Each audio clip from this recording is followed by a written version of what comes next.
Are you interested in understanding GLP-1 medications like Ozempic, Wegovy, or Mounjaro? Then join us on The Plus Sides, Cracking the Obesity Code, the groundbreaking podcast helping people change their lives one episode at a time. The Plus Sides podcast is a disruptor. We're breaking down barriers, smashing stereotypes, and sharing inspiring stories that'll leave you feeling informed and empowered. Join us every week to learn from doctors who are specialists around GLP-1 medications like Ozempic, Wegovy, or Mounjaro. They'll provide you with science and facts to validate these incredible stories. But that's not all. We'll also bring you the voices of the GLP-1 Mounjaro TikTok community, real people who face the challenges of obesity-related diseases and disorders and discovered the incredible plus sides of GLP-1 medications. Our episodes are filled with heartwarming stories, laughter, and moments of triumph. You'll connect with our amazing community members who are reclaiming their health and experiencing their fullest lives. Are you ready to embark on a journey of discovery and empowerment? Tune in to The Plus Sides, Cracking the Obesity Code, and together we'll change the narrative around obesity and end the stigma. Subscribe now on YouTube or your favorite podcast platform and join our incredible community. Let's celebrate the plus sides of life together, because every story deserves to be heard. Every life deserves to shine, and everyone deserves access to expert knowledge and medication. The Plus Sides Podcast. You're not alone.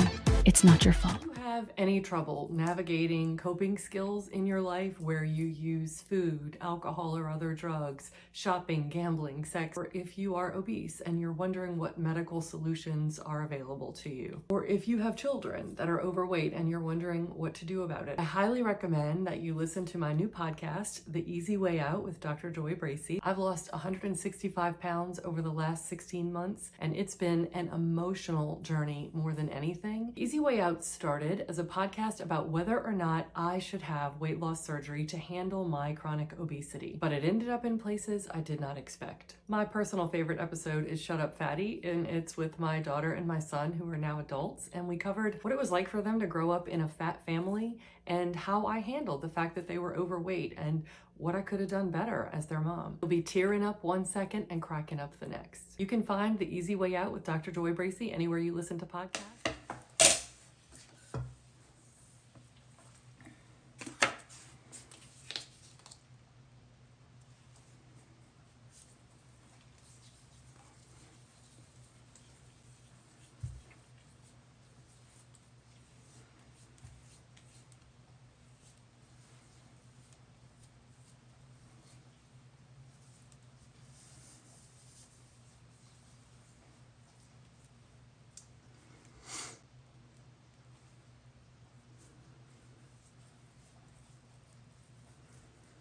Morning!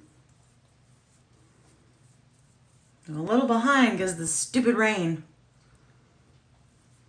Gotta multitask before Dr. Joy gets here.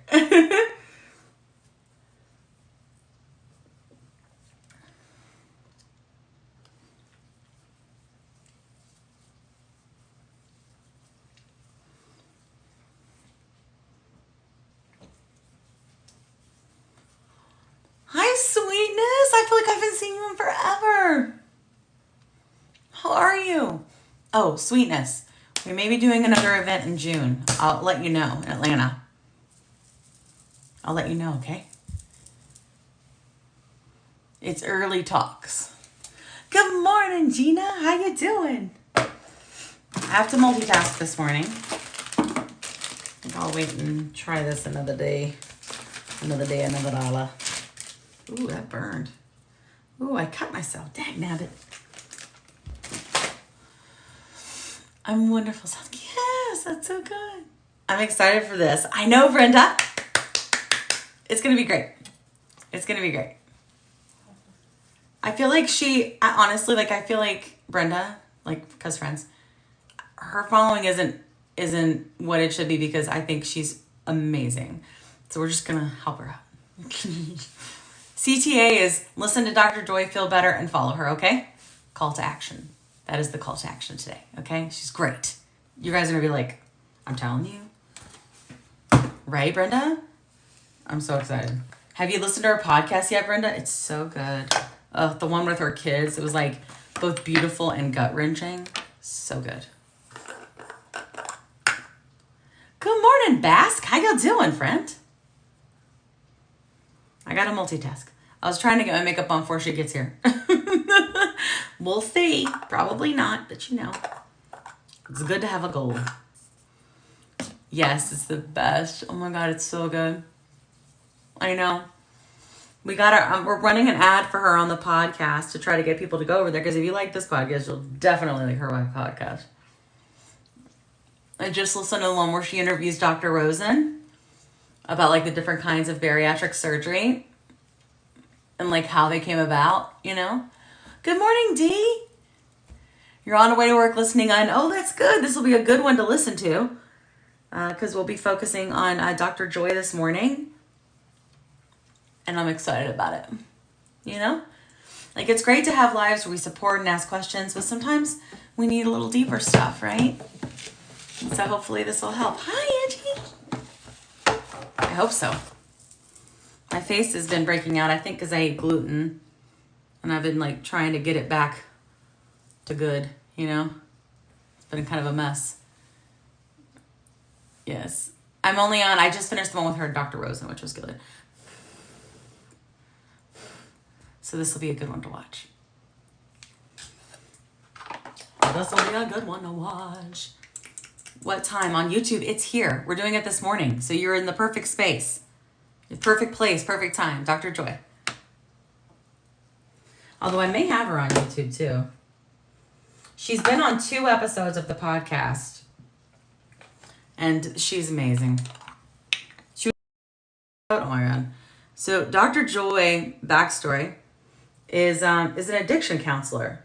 Like, she's a counselor in general, but she focuses on addiction. And we talked on Brenda's episode about sort of like the addiction, any kind of substance or thing you don't want to be addicted to, like alcohol or whatever it may be, not necessarily, like, look, you can be a person that drinks too much and not be an alcoholic, in my opinion. So like, I don't like the label,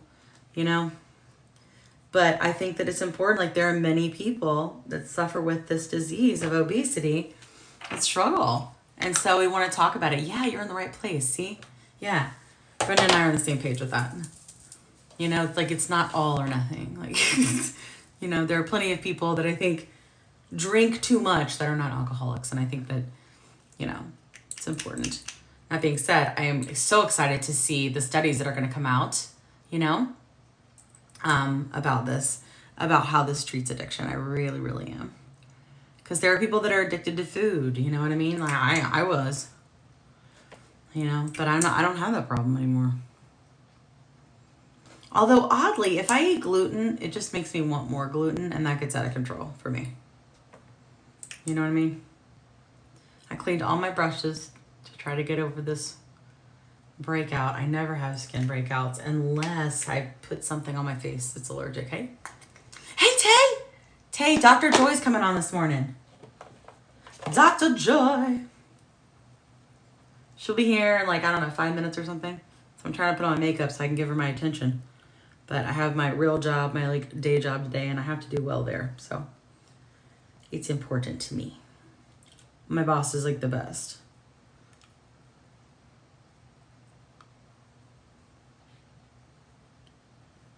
Okay. We're almost there. Halfway to done, makeup. Good morning. Daughter took her first dose of Trulicity and began vomiting uncontrollably, went to the ER. Okay. Yeah, that sounds like it may not be the one for her, friend. Yeah.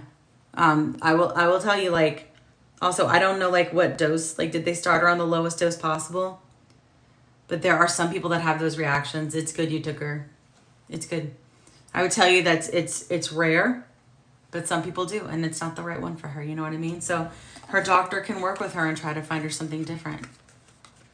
Who needs a day job anymore? Me? Me? I need a day job more. I need it. I need a day job. I'm the breadwinner of my family, so there's really not an option. You gotta fit it all in, girl. Gotta fit in advocacy. Gotta fit in TikTok growth. Gotta fit in shop because, that helps financially with my family. It's really great. The shop helped me pay for my sister's nurse She just went through cancer treatments and a liver transplant, and it went viral, and I was able to pay. Nurses are expensive. They come to your house, and I was so blessed that I was able to pay for it. So blessed, and SHOP is a blessing for me to be able to do that. And like my husband was out of work, and Christmas was definitely at risk, and because of SHOP, I was able to make all that happen for me, and that was really exciting. Let me know when you see her come in, because I need to let her in. She's doing better. I mean, it's going to be a long road back, but she's finally out of the hospital after 3 months, and so I was able to get her the nurse, and I didn't want her to know about it, but my mom and my sister spilled the beans. But that's okay. Yeah. All right, we're almost there. Where are my brushes? This is going to be my brush for my contour. Oh, you're sweet, friend. I try to be. It's hard. Yes. I started week 2, and you're feeling good. You're down 1.8. Oh, that's so great. That's actually a really good rate of loss. A lot of times, if you have obesity, a lot of times that inflammation will drop pretty quickly, because it does treat. That's what's so great about it. It does treat the actual disease, right? And obesity is a chronic inflammatory disease. Thank you for the gift, friends. Dr. Joy's coming on at 8:30. Y'all let me know if she gets here and I miss it, okay? Because I don't want to miss it. Is it 8:30 yet? Tay, let me know if you see Dr. Joy come in so I can invite her up. I'm so excited. Dr. Joy has a very interesting story. She's just a fascinating human. And oh my God, on her podcast, the one that she does with her daughter and her son, the episode, it's so good. Dang, my hair's starting to grow back white. I just found out I have diverticulitis. Oh, not from Mounjaro, but man. Oh, I'm so sorry, Angie. What can they do for that, friend? I hope they can treat you. And I don't know much about diverticulitis. Recently when I was sick in the hospital, they were looking to see if that's something I had, and I didn't have it. But I know it sucks. They actually told me that you just get that just from being older, which I was like blown away by. Like that's something that just getting older, like your gut can get like that. I don't know. It's so sad. I hope you're feeling better. Are injection site reactions normal? I get them all the time. Always take a picture and show your doctor to make sure it's like normal-ish. You know what I'm saying? But honestly, yeah. So I like to put on it, or a cortisone cream. That helps me a lot. But take a picture and show your doctor, okay? Hey, I'm going to be live probably for about an hour. I'm getting on to talk. Oh, there's Dr. Joy. Hold on.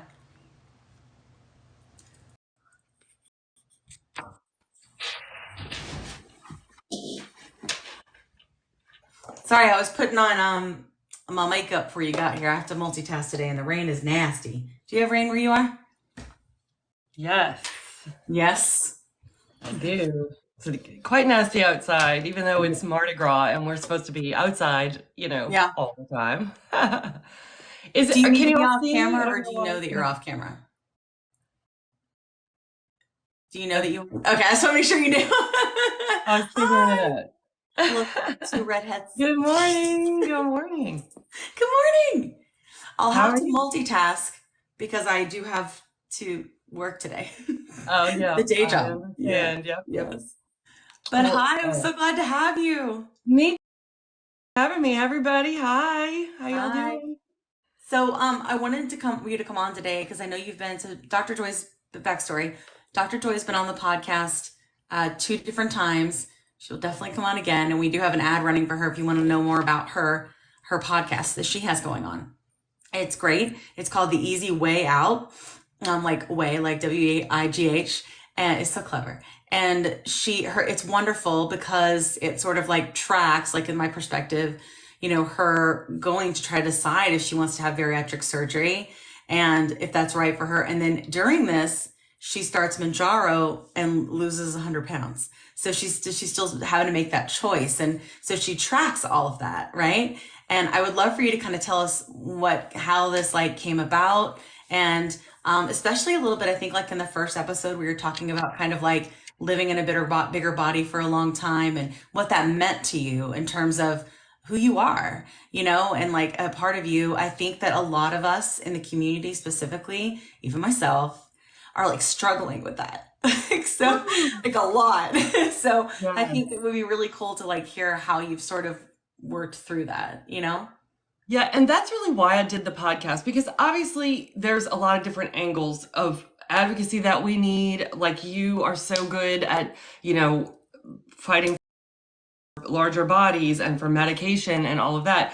And I felt like there was a gap because as a larger woman, I fought very hard to love my body the way that it was, to accept my curves, to feel good in my body and like accept the way that I looked and move on. Because I had, just like so many of you, gained and lost. I'd lost 80 pounds before and gained it all back, and 60 pounds and 40 pounds and 20 pounds countless times. And so I was like, no, I'm just going to be a big girl forever and I'm going to be happy that way. And then I just started getting older and my mobility was really being threatened and my health. And so I had to find a way to get my head around like, giving up my plus size identity, which had become who I was. I mean, it was a part of me. I mean, this sort of anthem, this banner of like, look at me, I'm fighting against these beauty standards. And so then how could I justify to myself losing a lot of weight and changing? And so I had to sort of walk that line between body positivity and intentional weight loss, and then giving up the identity that I had developed such a strong sense of, who I was with this big booty and all the, parts that I really liked. And then the medical things, and just, I lost 100 pounds with Mounjaro in 11 months, which was amazing, the freedom from the food noise and all that. But all this time I'm going down this journey of trying to figure out whether to have gastric bypass. And, ultimately, through the 6 episodes, I talked with a therapist who had weight loss surgery about like what it's like to live in a larger body. What about this identity piece?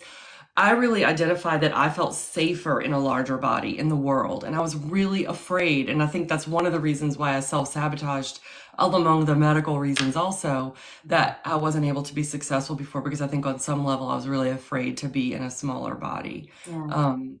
And me, like on the podcast, I bring on my daughter who also is living in a larger body and who's so fierce and amazing. And I was like, yeah, like if you're trying to get me into your van, good luck. I just have to drop dead weight and you're not getting anywhere. And she's like, yeah, it's a 2-man job. Like she shared that with me, like you just feel sturdier and safer. So I had to give that up too and figure out how to move forward. And then I had like my adult kids talk about what it was like to be larger and when they were kids and how I handled it, and all these things have come around to that. And then I did have gastric bypass and I've lost 70 more pounds. So I've lost 170 pounds in like 17 months. And my life is completely different. I'm a size 6. I was a size 28. Oh my goodness. It's totally different. Yeah. And I'm super curious, and like I just listened to your episode with Dr. Rosen. So Dr. Rosen's a bariatric surgeon. He's been on my shows too. He was actually on episode 5 called Fat and Lazy. And we talked about many of the same things that you talked about on your show. However, it was so interesting to hear from him, like how, I don't know, like when he was talking, there are so many different kinds of bypass surgery. Like it's not like just sleeve or gastric bypass. They have like different ways to get you where you need to be, like based on your health history. And like, remember when I know you remember, but he was talking to you about like, hey, because you have this like history of chronic acid reflux, like there was a way to possibly get bariatric surgery approved, right? Because of that. Is that something you were able to do? No. No, boo. My insurance company, I mean, I don't get me started with insurance Yeah. companies. I literally have right now my jaw is like kind of locked up on this side. They don't cover jaw things. Just Oh, no. Like they just choose that. Like just like they don't cover obesity as a disease. Like we just yeah. don't do that. They just don't pay for jaw things. I mean, Yeah. Crazy. not like it's a part of my body or a really Yeah. critical one since you need your Yeah. jaw to eat, talk, live, you know. Exactly. Yeah. Yeah. I know we'll have some questions come up in the chat, so we'll keep looking Yeah. at it. But I I think did the gastric bypass too because I felt like it was another tool in my toolbox, and I'm back on Mounjaro. I yeah. took another shot last night. I do 5 milligrams about every 2 weeks, Is that about just what you need? with food noise to keep me feeling in control and at peace. Yeah. Yeah. So did you feel like, I know you and I talked after your surgery and we discussed like kind of how you were feeling in terms of food noise, like you were healing well and things were going well for that. But at the same time, well, and then I also think it might be interesting to tell them like why you chose to have, after you lost the 100, why did you choose, aside from like the acid reflux, like it sounded like on the podcast that you were talking like, well, I'm afraid that what if I don't want to depend on the fact that I'm not be able to get my pharmaceuticals forever. Right. Like, but this one's sort of like proven. Right. And I'm wondering like how that came about and then like how you would feel if you hadn't have taken Mounjaro after, like what was the food noise difference like for you? Yeah, gastric bypass does not fix food noise, or at least it did not for me. Um, I definitely am not hungry. Like I've really learned to live with a lot less volume of food, and it's kind of amazing because I have energy and enough, you know, I think I was really adjusted to eating way too much. And so that's kind of a cool thing about the surgery is that it's done that for me. Like the quantity is way down. And one thing that's really cool about your quantity going way down is like I enjoy food so much better now. Really? Um, I ate 2 Oreos the other day and they were the best. I mean, it was like a party in my mouth where before I would eat, you know, a whole sleeve and just barely notice it, you know, I think because I was using food in very different ways. Mhm. And now I'm, you know, enjoying it. When I do eat it, I don't feel guilty, you know, I'm loving it. Yeah. But I did, you asked me why I decided to do it. Is yeah, I Yeah. was afraid I wouldn't be able to because of insurance companies. Yeah. I was afraid that if I can't continue with Mounjaro, that I would at least have the gastric bypass on board, and I just wanted to use it as another tool. I Yeah. did not think that I was going to need to go back on Mounjaro so quickly, though I did anticipate that it was a possibility that I would need it. And I was, after about 4 months, back on 4 months. Mounjaro. Yeah. Mhm. Yeah. So how long did it take you to heal? I know you were like, I didn't expect it to be this big of a surgery and big of a change, right? You go on TikTok and they're like, oh, you know, I'm fine. Yesterday was surgery and I'm walking around the park. Like, no, For me, it was 6 weeks. That was when the magic, like, okay, I feel like myself again. Yeah. It didn't take 6 weeks to be able to go back to work or to function. I would say about 2 weeks for that. But it takes a lot of time too to get the knack of getting enough protein with such low volume. Yeah. Because that's what I do. I don't focus on calories or anything. And with Mounjaro, same thing. I never counted calories. I Yeah. really focused on protein goals, water goals. Mm, Yeah. And that's how I keep myself in check. And I have this nutritionist that I follow on Instagram, and she's a dietitian, nutrition, one of the, whatever one is the more fancy one or more certified or Dietitian. something. Yeah. Yeah. She says nutrition by addition. Eat what you want and add what you need is what I do. So like yesterday, my sister is sitting for Mardi Gras and I made this big, beautiful cheese plate with jam and nuts and some strawberries. And I really wanted that, but that did not have a good protein source for me. And if I filled up on that, I would be robbing myself of the protein that I needed for that meal. So I put out the cheese plate and I put a small scoop of my high protein with cottage cheese chicken salad. And I ate that mixed in, you know, a bite of chicken salad, a couple of bites of cheese. That way I could get the protein in and feel satisfied and have what I wanted. And then I also knew I wasn't overdoing the cheese, you know, it helps. I love it, love it, love it. It's my favorite tip. I love that. That's awesome. I've been trying to do that too, with prioritizing protein, like versus like thinking about like if I want an Oreo, I eat an Oreo, and I'm like you, I like maybe two. And honestly, Yeah. I really don't even do that. I don't like sugar anywhere near like I used to before. Yeah. Does your palate change with the surgery, and did it change with Mounjaro? Yeah, both, but more extremely with the surgery. The surgery has helped with that a lot. So I bought a Ninja Creamy for myself for Christmas. Best thing ever. Like, helps so Really? much with the protein. My kids get creative with it. They're eating low-fat ice cream that they make with milk. Um, it's so awesome. But I put cottage cheese and protein powder and collagen and all kinds of fun things in mine to make them very nutritious. That's And amazing. I think it's the greatest thing ever. I'm like, y'all taste this. It's amazing. It tastes just like regular chocolate ice cream. And they're like, It does you know, no, it's not. not.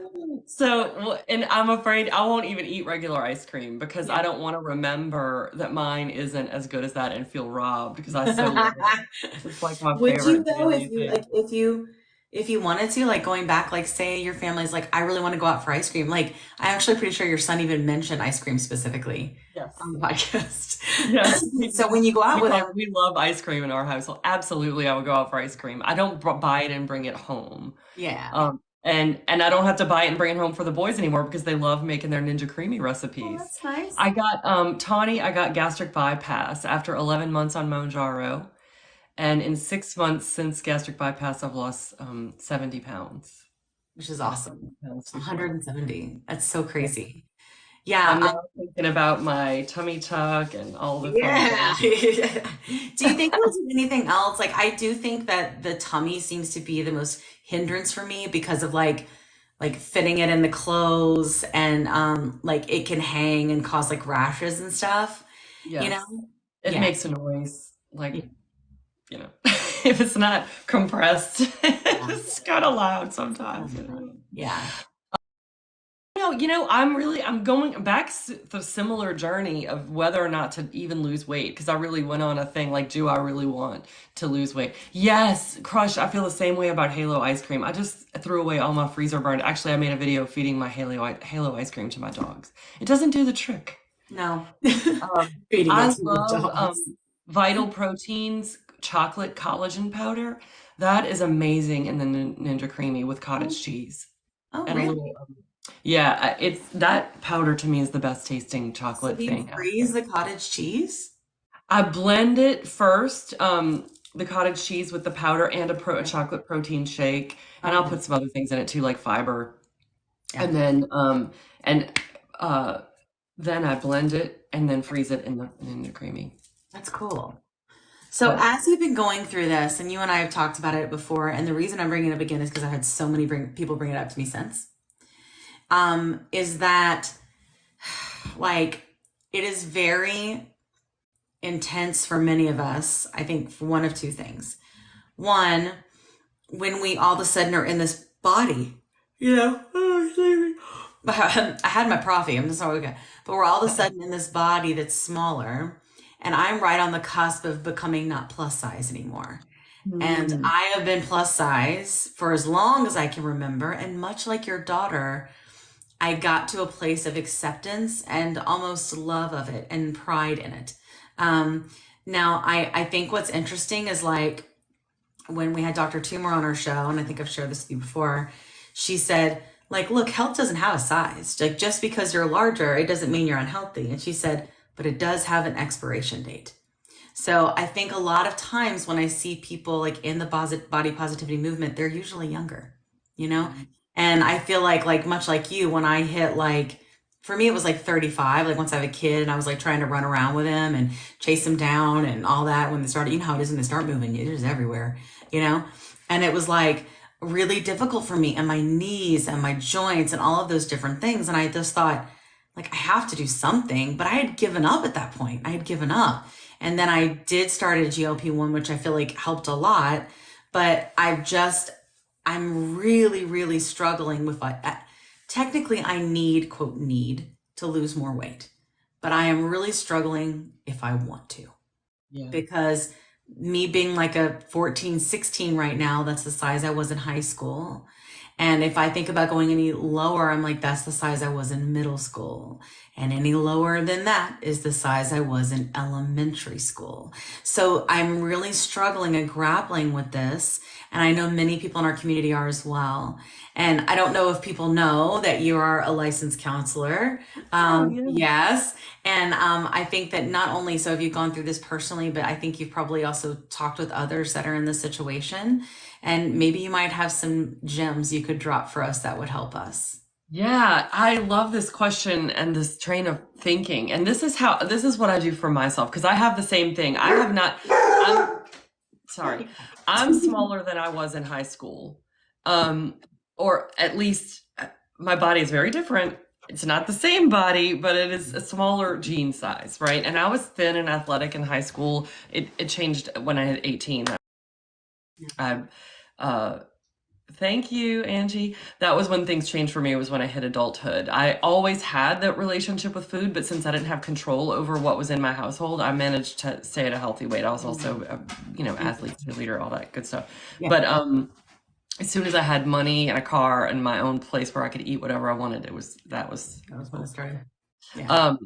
And I was afraid too. Like, I don't want to, that was one of my fears about having gastric bypass was like, what if I can't control how much weight I lose?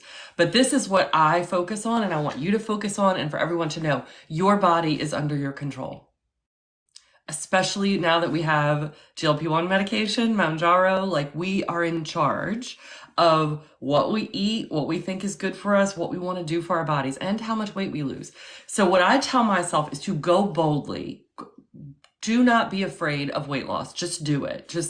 I seem to be like probably slowing down. I'm 167 now, and I'm hovering right in there for a minute. So I think my body is like probably hitting a sweet spot, which is great for me. I was super happy to be between 160 and 170. I eat a lot of berries, Tawny. You do? But I decided that I'm gonna go unafraid. Body is comfortable losing where it feels comfortable. A lot of people in my life are already saying, don't lose any more weight. You've lost too much weight. Da, da, da. I think that's just their own projections and their own, it's not their business. But I always could. There are powders that, without going back into eating things that aren't good for me, I can gain weight if I want to. There are protein powders that are weight gain powders. I think that, you can always gain it back if you don't like it. And I have Crystal Ships, who, if you don't follow her, she's great, at Mended Living. She was on both of our podcasts. She's a therapist who had weight loss surgery. She says that she had lost like maybe 20 more pounds, but she likes it better with the extra. So we have control, and don't be afraid. Just see what your body wants to do and, go for it. Tawny, about grapes. Grapes are high in sugar for fruit, but I always said to myself, like, I did not get fat because of grapes or cheese or a lot of foods that are like scary, like, oh, that's high in fat, that's high in calories, that's high in sugar. No, for me, it was processed sugar, period. End of story. And overeating and gluten and like hot dogs and like mac and cheese. Like, if I want like a cheese stick, I'm like, I'm trying, but that's diet culture, right? To think, oh, we have to have this like super restriction, and like at the end of the day, a lot of things that we restrict actually have a tremendous amount of nutrients. It's when we add all the other crap in it, right, that it becomes a problem. It's a mind shift for sure. It's a mind shift. And that's where that eat what you want but add what you need, nutrition by addition, comes in handy. There's a nutritionist, and I wish I could think of her name, on Instagram. If you go to my Instagram, you can see who I follow and maybe find her. She's amazing. But that whole concept of like whatever you're craving, like don't resist that, because what is it, that's one of our phrases, if restriction leads to overconsumption for me. So because eventually you can't take it anymore. There's no food that's off limits. Now, after gastric bypass, some things are a little different. Like, so right now it's Mardi Gras in New Orleans. We're in what's called Deep Gras. Like, you're only thinking about Mardi Gras. I'm not a party animal, but also it's a family thing. Yeah. But Saturday morning, we went and got a king cake and beignets, and I ate a glazed beignet, which is like a glazed donut, but extra special. And I ate that on an empty stomach. And so I spent a good amount of time in the bathroom after that. Not to be gross, but you can't We just talk do about poop here anything very after openly. gastric bypass, or at least I can't. Mine is not as bad. Like I don't have dumping syndrome or some of the things that people experience, but I definitely, there's been a few things I've eaten where my body was like, nope, you're not going to have that. But I mentally don't have like, ooh, that food is bad. I'm not going to, yes, resistance leads to persistence. Not going to do that. Yeah. Yeah, I don't restrict. I don't restrict. I really don't either. I do find that like sometimes, especially lately, once I hit the 100-pound mark, I've never lost that much weight before. I get really emotional talking about this, so just bear with me. And so I have a couple things, right? Like I'm terrified to lose more and what that's going to mean for my sense of self, but I'm terrified to gain it back. And I'm finding that I'm sort of this battle in my mind. So like, I'm finding I started taking more liberties, almost like how you are in the past when you would diet and you would hit like a certain number, maybe one that you hadn't hit before. Like for me, 30 pounds is usually the most I could ever lose. And then I'd gain it back because I have obesity, right? And I would think I was starving, right? And my body be like, listen, this ain't okay. Like sending in all the forces to the brain to be like, we gotta do something here, you know? And that's always been the case with me. And of course, I always internalized that, right? And that I was fat and lazy. I always this has been happening since I was a little girl, since I was 8, you know. And but I find that like when I would diet, which was every year, I would gain it back, but I would always get to this portion of like, I deserve this. I've worked hard for this. That feeling. And then I'd start taking more liberties and then bam, my body's like, hell yeah, let's do this and gain it right back, you know? And so I really struggle with that, but I'm having that happen right now. Now I'm back on track. And I feel like the benefit of that, though, Dr. Joy, is that in the past, I wouldn't have recognized that, you know? You know what I mean? And Until you put 40 pounds back on. Yes. And then I'll be like, oh shit. And then you're hopeless and it keeps going from there. Yes. And, but it's like, it's weird because it's like, since I got to a certain level of the medication, my brain is slower. And like, I've always said like food noise for me was like, if I was a car, I only had drive and it was eat, consume, consume. So go back to that tool thing you were talking about. But with Mounjaro, and this is not the same, I did not have this on lap band surgery. But with Mounjaro, I was able to slow down and gear shift and make the decisions that I wanted to make as opposed to being ruled by like my brain, like feeling like I needed to overconsume, right? And that was a massive change for me. What I'm realizing is it actually translates into a lot of decisions, you know, which handles a lot of things with impulsivity, you know? So I've really been, trying to lean on my community with that, talk about it, be vulnerable about it. And what I kind of thought in my brain, like people are going to make fun of me, but actually most people were like, me too, you know? I have the Marianne Williams says we're not afraid that we're not good enough or that we're of our darkness. Our biggest fear is our light, like that we're amazing beyond measure. And that's just so true. Like what happens if your power is unleashed, Kim? What is the world going to do with a fully empowered, highly mobile, energetic Kim? Like how are you going to be too much for us, Kim? Are we going to really turn our backs on you because that's just going to be too much for us to take because we can't stand to look and see you in your glory? That's how people, that is what we're all walking around in so much pain that we look at each other through this lens of pain and self-punishment. And so when somebody else is all totally light and love and glory and we're miserable, we don't like them. Yeah. And that's what I was just so relate to that. And I love you. And thank you for sharing that because I think we all relate to it. And it's so important to talk about it. When I was a kid, I was at home was a mess. I was in a home with addiction. And at school, I was an overachiever to try to compensate. And I was so afraid to say this on the podcast. I literally, when I was editing, I was like, I can't say this. I can't say this. People are going to hate me. They're going to think I'm an egomaniac. But being fat was my apology to the world for being great, for being like getting straight A's and being the captain of the cheerleaders and the president of the student council and having the answers and being wise and kind and well liked was just too much if I'm skinny too. Yeah. Like I'm a threat to you. Yeah. And so to give that up is terrifying. Because it becomes like this piece of who you are. It's not, and losing it, like, what is that? And let me tell you what it is. Self-love has to be the foundation before you can't do anything that's great without self-love. Once you have self-love, all these things that we think are so hard, like setting boundaries, letting go of these, like, there's so much here. And I made some notes because there were things to backtrack to with you said so many great things.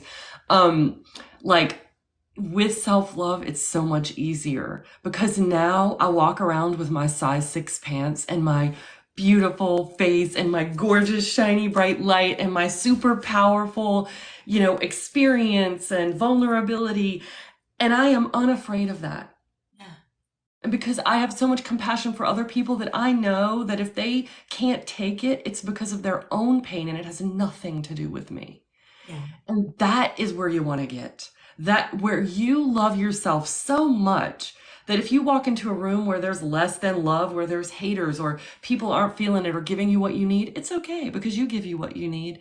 And you know that, they're just on their own journey and it's okay. And you're not going to be for everyone. Yeah. And that was never okay with me. I had to make everyone happy. Everyone had to be had to like me. I had to be perfect. I was in so much pain because I was trying to please everybody all the time. And my weight was definitely a part of that because it's just a thing. Like women who are in pain and unhealed see other amazing women as competition. Yeah. And I didn't want to be a competitor. Yeah. So being 337 pounds took me out of that game. I thought it didn't, but it was a mental thing. That's the other thing. You think that you're hiding your light by wearing an extra 150 pounds on your skin suit. You're not. My daughter is going through this right now. She's 22 and she's a larger woman. And she thinks that somehow if she loses weight, all of a sudden, the world is going to bend at her knees. And I'm like, baby, the world already bends at your knees. You're already so incredible that people who are in pain can't bear to look at your light. Like it's an illusion. Yeah. It's an illusion. You don't have protection. Just like I was safer at 337 pounds from being kidnapped on the street into a white van, but I was at much higher risk for dying from literally anything else. Anything, yeah. For sure. So it was an illusion. You're no safer from all sorts of trauma at a larger size than you are at a smaller one. So it's an illusion. It's stuff we tell ourselves to gain a sense of control that isn't real. Yeah. And I want to backtrack. You deserve it. That's a whole huge part of this. Like you have to believe that you deserve all of it. You deserve to be beautiful inside out, to feel good, to be powerful, to be able to shop in any section, to be able to fit in any seat, to live without worry and to have that physical freedom. You deserve it. So like that is like number one. Your body, I totally related to what you said about panicking. Like when I lost that 80 pounds, I started to take little liberties like, oh yeah, this is fine now because I've lost 80 pounds. I'm going to do this. And then, I'd gained 30 pounds before I blinked. And I feel in retrospect, like I panicked, like, oh my God, I'm going to be skinny. I can't have this happen. And then my brain said in all the things.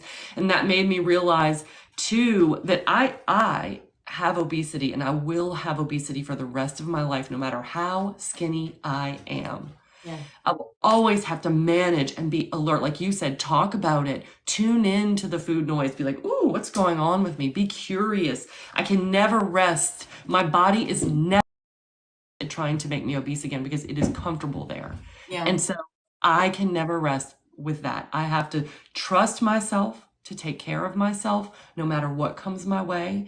I'm never going to turn my back on myself again by just ignoring my feelings, ignoring those liberties, ignoring 30 pounds of weight gain. I'm never going to turn my back on myself like that ever again. And I trust myself to show up for me if that starts to happen. Yeah. And that's a huge part is the self-trust.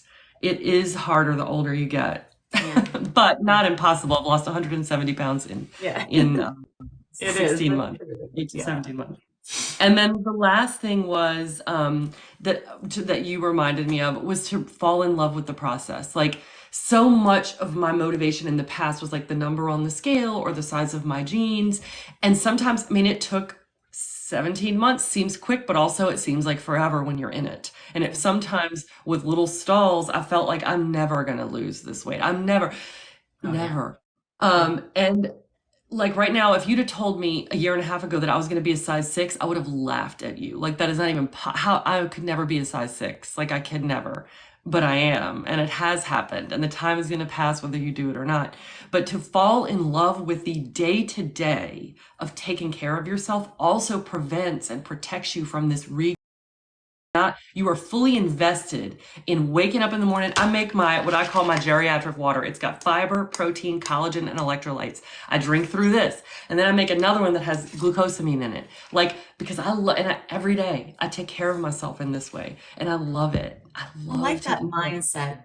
I love that because like, I think for me, sometimes I find it to be such a chore because I'm stuck in diet culture, right?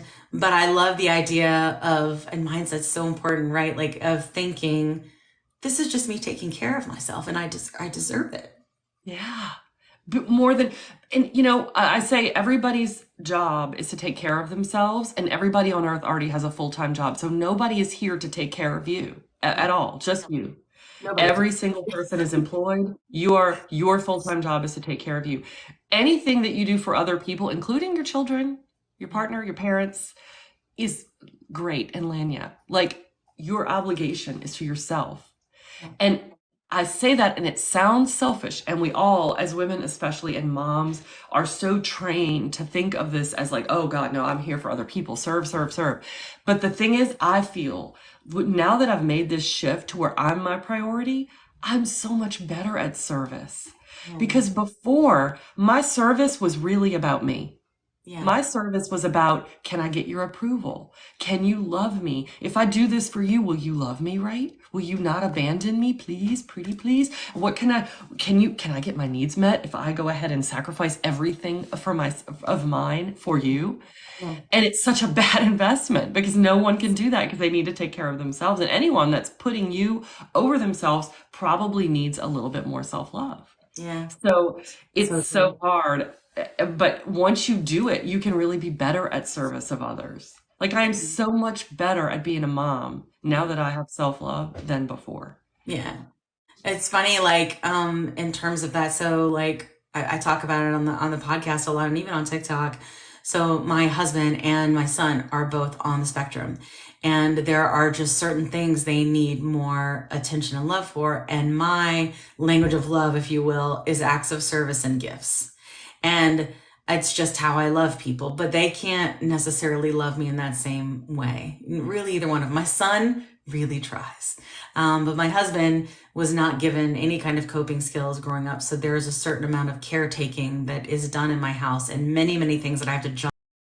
And I did get to a place in 2020 where my health was really bad and I had hurt my back and I had gained an even more weight and I couldn't get it off. And I got to this point, and this is before the medicine, where I was like, I can't do this anymore. Like, you know what I mean? And I was like, I won't survive it. I don't even know who I am anymore. I just live in service to others. And it was just too much for me. And I don't think and I was in therapy and all the things and trying to work through it. And I felt like, honestly, until I got the medicine, I was able to gear shift in my mind. I couldn't really implement those things I had been learning. And now I can. But I am finding that, especially recently, like just like full disclosure, most people know, like full disclosure, I recently went viral. And that's wonderful because many, many people go to the podcast now so that they can get help and education on this journey, which is, what I want, right? But unfortunately, there are many people here that are not healed yet either. And it was a little too bright for them. And I was treated very badly. And so I've lost a lot of people that I thought were friends because I was too much. And that has been like really, really hard. Yeah. So this is what I want you to think of, Kim. This is what, and I'm telling you all this because I've recently discovered it. It works for me and it gives me peace. What I want you to practice and I know you're already doing this, but for our friends who are watching, Yes. because I can't get over 5,000 followers. Like I've been at this a year and a half. I feel like I'm dropping some really important life stuff, and on all the platforms, I just can't get the traction. But, and I'll come back to this because it is such a thing when you're posting, right? There's like literally a metric. You can count the number of views, likes, comments. You see what other people get for things, and you're like, well, why my thing is so important? Like, why does no one care?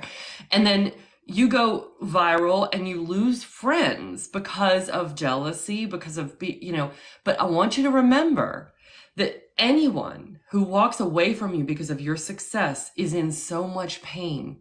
So much pain. So what you can do is send compassion. You don't have to tell them. You don't have to do anything. You could just say, I have so much compassion for anyone that can't stand to be with me in my success, because that is true pain. Like, what must it be like to be in so much pain and looking at yourself through this dirty, dark mirror that you can't be in another woman's success? That's got to be really painful. So I flip it around and send total compassion and accept that there are going to be many, many unhealed people that are in pain that cannot be with me in my success.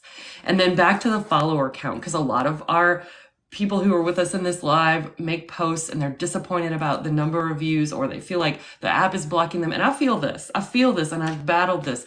At the beginning, I had it turned on where I could see who saw my posts, and I would be like, why didn't Sarah so-and-so like my post? She saw it.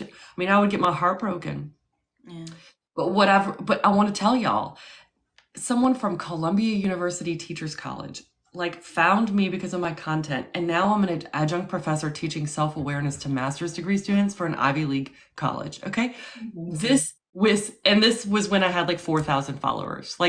So what I want us to all remember is that we're all on our own journey, that isn't necessarily the measure of success. That's what we're taught because that's what the algorithm wants us to believe, but that is just not the truth. What you're saying in your posts matters, and you never know who's going to see it, whose life you're changing. What you feel is on your heart to say it. Even if it gets 2 views and 0 likes, feel good about putting it out there, because if you're getting a nudge from the universe to say it, it needs to be said.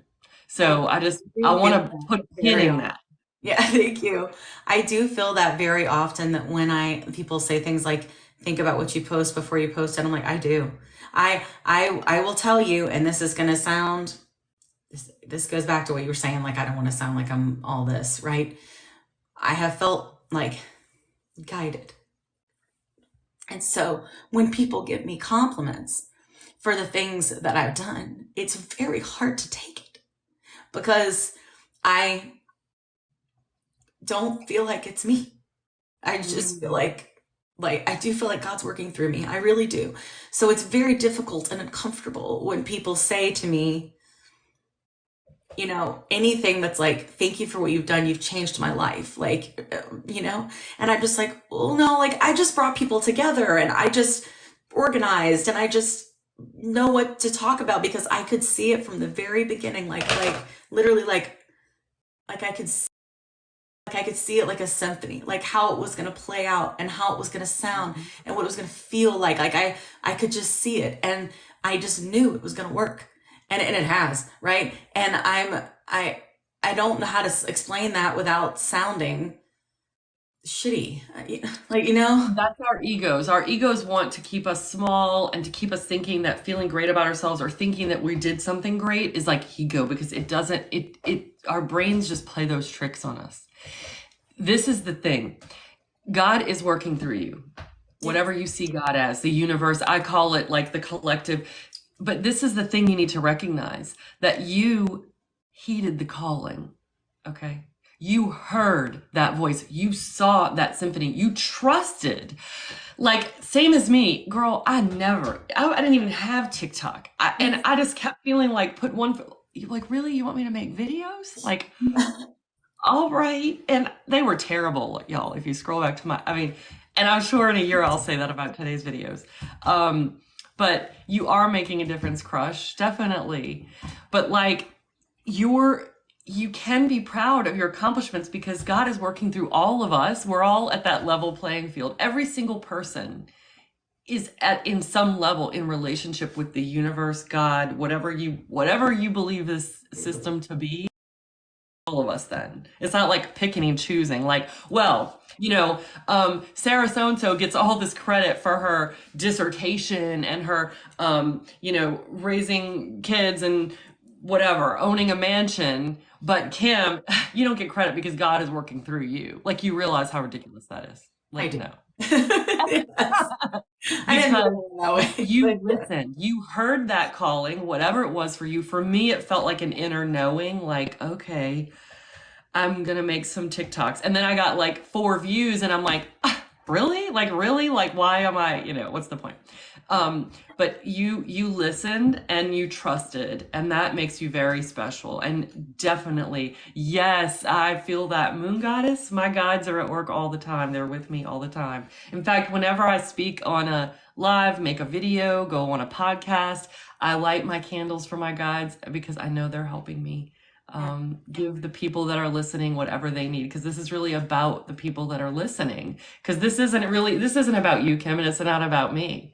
This is about whoever happened to join today to hear what they needed to hear today, and that we get to be the deliverer of that news is an honor. Yes, And the same for all of you making videos, talking to your friends about self-love or weight loss or your body or whatever your superpower is. It's the same. And that's so right. And Trisha, I'm sorry my eyes aren't as great, but it's not an obvious purpose. You might not think that you're getting where you need to be. Like with me, after a year and a half with having 4,500 followers, I'm like, this has been a failure. Like, why am I doing this? But it's not. It's definitely. And then the other thing is, I'm flying this plane. I'm building this plane while I'm flying it. Like, I'm teaching as I learn, because that's how I learn better. So for me, this has been an incredible gift to be able to share. The whole And thing I'm it here was for such you. a I'm here blessing. for y'all. I love my TikTok community. I can't build up the same kind of community on IG and other places. I can't either. My IG, people that follow me on IG is like 200 people or something. I have the same amount of people, but I just don't know them. Like, I know my TikTok friends. Like, I've met some of y'all in person. I have phone numbers. I'm like here for y'all. And on the other apps, it's like, oh, another follower. I have no idea who that is. I don't know why it's different. It's I such don't a know. community. Something special about the interactivity, I think, in TikTok and the engagement, and it's very special, but it also can, honestly, like mentally, it can really pull you in. And like recently when I had the issue of some people coming at me, frankly, and the creators in the community, and, I really was like, it actually turned out, I think maybe it hurt me. But I think it turned out to be a blessing, because I think because of the podcast and growing my own platform, because I want people to go to the podcast, and then and shop and like all of these things, I felt like my whole life was kind of getting sucked into this like mission that I felt like I needed to accomplish, right? And then before I knew it, I felt like I was spending a lot of time away from my family and my friends, and I didn't have, and I have an amazing life. Like and I was forgetting it, right? Like I have a great career, and I have such good friends and a family, and my sister and my father have been very sick, and I think I was kind of escaping it from coming here because you can't control that, and it's very difficult, and it's also easy to like not focus on your journey, I think, when people you love are ill and that you can't help it, and just things like that. And I think this kind of woke me up. Do you know what I mean? And I think I needed that. And so I'm learning more to ask for help, and not think I have to like do everything on my own. I'm learning to invite, like have more people that want to volunteer, like do it, like I'll take it, and stuff like that, to be able to make it happen, because I have to keep my day job. Like the podcast is not, people keep thinking I'm like this rich person. It doesn't make that much money. It's enough to keep us The going. only people thinking that have never made a podcast. Clearly, I spent right? money on my podcast. Like I did it for the love of everyone. Yes. Like I wanted everyone self-funded. to know. Yeah. And but people are confused and they think, oh, it's crazy successful. It's really not. Like It is, but it also takes so long to make money, and you have to put money in to make money. It's Yes. not about the money. No. Just like And I've but never people don't made a get it. single penny off of a TikTok I've made. I do it because I feel called to do it. Yeah, me I'm too. answering my call and I'm learning and I'm developing a community just like you're doing. I'm putting a pin in things as you say it. Two things I wanted to come back to. Control. I think I felt a nudge to explore on that for everyone. But also this whole thing, when that happened with you being ganged up on and all of that stuff, I don't even know the details, honestly. Like I've been told secondhand. I don't know the players, so I don't know who that was or exactly the details, but I do know you were very hurt. And I just want to remind you about the compassion piece, that turning compassion outward when people hurt you gives you peace. It's not for them, it's for you. And remember that they're in pain to be doing that. Like no one would behave that way who's healed and happy and like glowing, right? Like that's just not the way we work. And then that it plays a role. We all play a role. So even if they are, because I would say the same thing to them, because they probably in their story, you're somehow the bad guy, right? Like in their minds, like in their version of it, that's what it is. And by the way, you have to be willing to be the villain in someone else's story so that you can be the hero of yours. Okay? You have to be willing to be okay with that. Like, period. And their process of finding you the villain of their story gave you a rocket in your platform, honestly. Like it's been, and your message is so important and literally integral to the health. The gajillion people that have opened the door and may be able to lose weight now and they may live longer. Think about all the kids who are going to have their mom for up to 13 years more, or who won't get cancer, 13 types of cancer because they don't have obesity anymore. I mean, even one person that you touched, it was worth all that and a million times over. But imagine the thousands.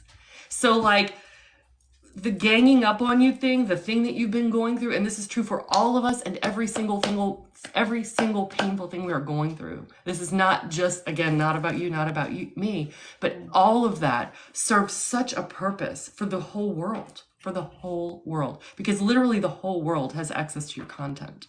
Yeah. I try to make it that way. So like, amen. And I know your heart, and you would go through that 1,000 times again to serve that purpose. Yeah, I would. And you might. Yeah.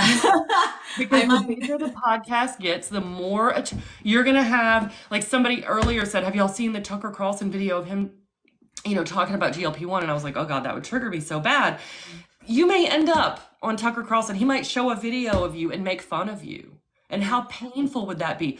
But I would do it 1,000,000 times over if that meant that somebody watching who had a heart and a need was like, oh, let me go check this out. What about this? What about this medication? Why are they talking about it so much? I mean, like, and the pain, whatever you felt, is nothing compared to the freedom that you'd be giving another person. So how beautiful is that? It is. It is an honor. Like, I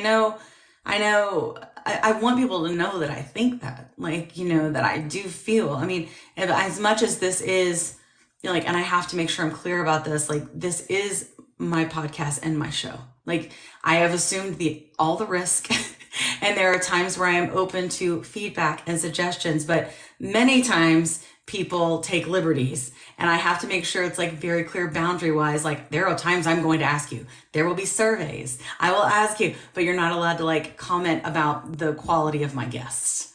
Like, right. Things like that, or you're not allowed to tell me that I need to take a new strategic direction. I didn't ask you. Like, you know what I mean? Those kinds of things like have to be, that boundary piece I found had to come into play. But to be able to, I don't know if it's like the conduit or whatever it is to make these things happen has been like just the joy of my life. Yeah. Yeah. And it's a beautiful thing how you set those boundaries with love and compassion, because remembering that even people who love you and want you to succeed, who are like, listen, your podcasts are too long. Well, they're panicking. They're like, you're going to turn away viewers. You need it to be shorter. Where's the editing? They're doing that out of love, and they're trying to help. And so you can have compassion for them and set a healthy boundary and be like, it hurts me to have to filter through all this kind of feedback, and I don't need it right now, but thank you, and have compassion for you, and send you on your merry way. Yeah. It doesn't have to be you're against me, and you handle that so well, and that's such a skill. And I want to go back again to the control thing because I felt another nudge to bring that back in. The whole thing about weight loss, obesity, my relationship with food from day one was about control. Like, I remember one of my earliest memories was my 5th birthday. It was my golden birthday. My mom had left us with my dad. There was no birthday party, no friends, no cake, no presents. My dad picked me up from school with a single red rose, which I have red roses in front of me that I bought for myself. And one of those Hostess cupcake double twin cake things with the white swirly icing. And it was my birthday. So as we were walking home from school, I got to eat both of those chocolate cupcakes, and I did not have to give one to my brother, which we were poor, and every single thing I got was in half because I had to give half to my brother. So to me, that felt like love. I was so happy to dive into that Hostess cupcake and not have to share.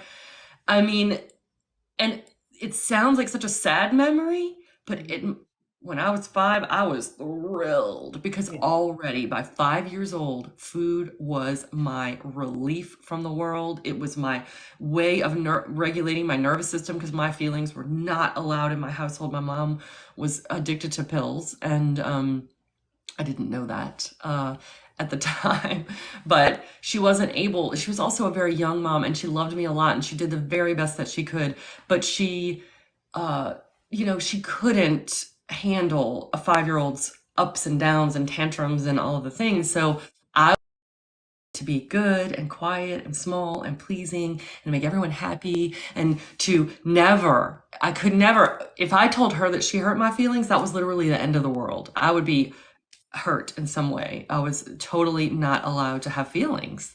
And so when you're a kid, by 5 years old, on my 5th birthday, I already associated food with love and relief. So like the years leading up to that, I learned that if I could get my hands on sugar, which was for me, anything baked or sugary, bread, sugar, that my nervous system would be calm, and then I didn't have to get my feelings out. So much so that my whole personality then is formed around this little kid response to trauma, and that by adulthood, the feelings were never even registered.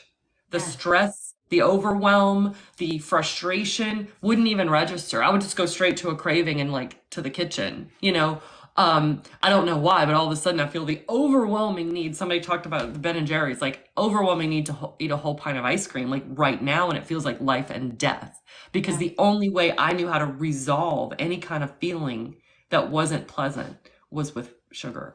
Yeah. And giving that up, that's a whole nother thing about deciding, because there's a lot of people who know about this medication who really want to lose weight, but are not ready. They do not want to give up food as their friend yet. It is And a that is a mourning whole period. thing. Don't you think? Like I had the same thing, like the whole same thing, everything you just said. It was like a mourning period for me because I wasn't expecting it. And the emotional connection to food severed like a cord that fast. And I had no idea what to do with myself and my emotions. Like I'm glad I didn't know. Because if I had known, I probably wouldn't have done it. Because the control, right? Well, what am I going to do with myself? And like, I think it just turns out that I was enough without it, but it was a process to get there. It really was. And now I'm so thankful for it. And so like when you hear from people, I can't go back after this, I think most of them are talking about this, like, the control piece and the being able to be, I think, the master of your own decisions, if that makes sense. Like, I want to be able to, if I'm going to make a choice to eat some ice cream, I want to be able to know that I can make the choice to have a few bites and be okay with it, and then it was my choice. It wasn't my like little girl needing my cupcakes. You know what I'm saying? To feel better. It was, I just want to enjoy some tasty ice cream, and that's it. Yeah. And then it'd be over. And that powerfulness, like you were saying, like it empowers you. It does. Mm-hmm. And it also makes you go like, what else can I do? I think, at least that's what it was like for me, Yeah. And the whole thing, because you take the GLP-1 and then the food noise goes away. Yeah. And for me, I was left with the feelings, just like you said, like, oh gosh, like this is what was going on under there. Like, I mean, but there is such the emotional eating piece, your desire to quelch your emotions and cope in a way that's quick and easy doesn't go away just because food noise stops. Yeah. You may not be able to use food in the way that you once did, but you'll still look for something. Yes. Or you can decide to feel your feelings. Yes. And that is terrifying. Yes. That is terrifying. It is. But what I can promise you is that there is so much freedom in going through that initial pain. It's like being baptized by fire, like going through a purification. Like you once you walk through that door of letting yourself feel all the things. Yeah. You know, it's Mardi Gras. I have family in town. Yeah. And I had to call them when they were on their way because I have been going through a lot of healing. Like in the past couple of weeks, I've been in a real like hibernation, self-love, self-care healing, allowing a lot of feelings to come up, especially around my mother wound. And I called them and I said, I just want you to know I might not be myself. I am really taking care of me, and I may withdraw and retreat, and it's not because I don't love you, but I'm raw, and I don't have that extra 170-pound suit of protection that I'm used to walking around the world with. Yeah. So like I feel vulnerable and raw, and I'm nervous about having people, but it's not because I don't love you. So that was like such an act of self-love to say like, manage your expectations of me because I'm taking care of me for the first time ever, and you don't even know me this way, you know? Yeah. But giving up food as your friend, giving up the protective suit, like I've lost literally 20 girth around my hips. Wow. Think about what that means for how much closer like if you think about 18 inches of personal space or whatever it is, 18 to 24 inches that we all want between our face and another person's face in our culture. If you have an extra 2 feet that, you know, you're adding the distance from your face to their face. I had 2 more feet of personal space than I have now. And so just that alone is like a whole thing, you know?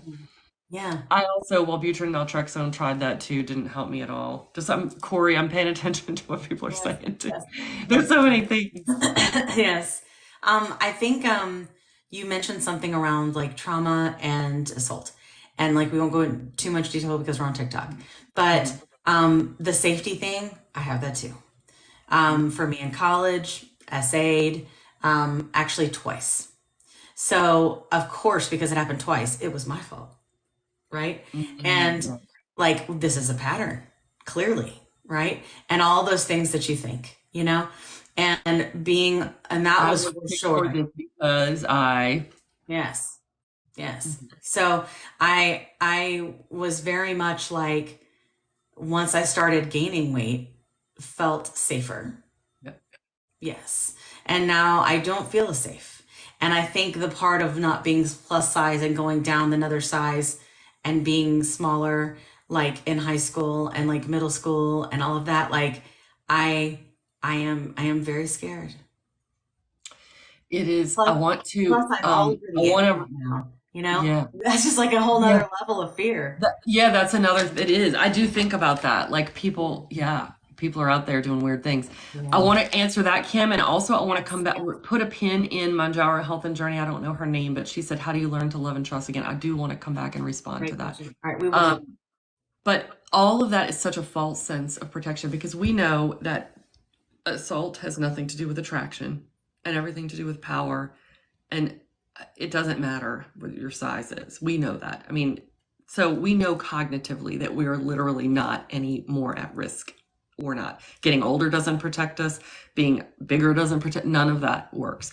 What you can do is you say, you know, I'm a pretty smart lady. Like when this happens, it has never has it been a woman's fault. And you make as good a decisions as you can to keep yourself safe. You can trust yourself to take care of yourself. And if the worst happens, you can still trust yourself to take care of yourself.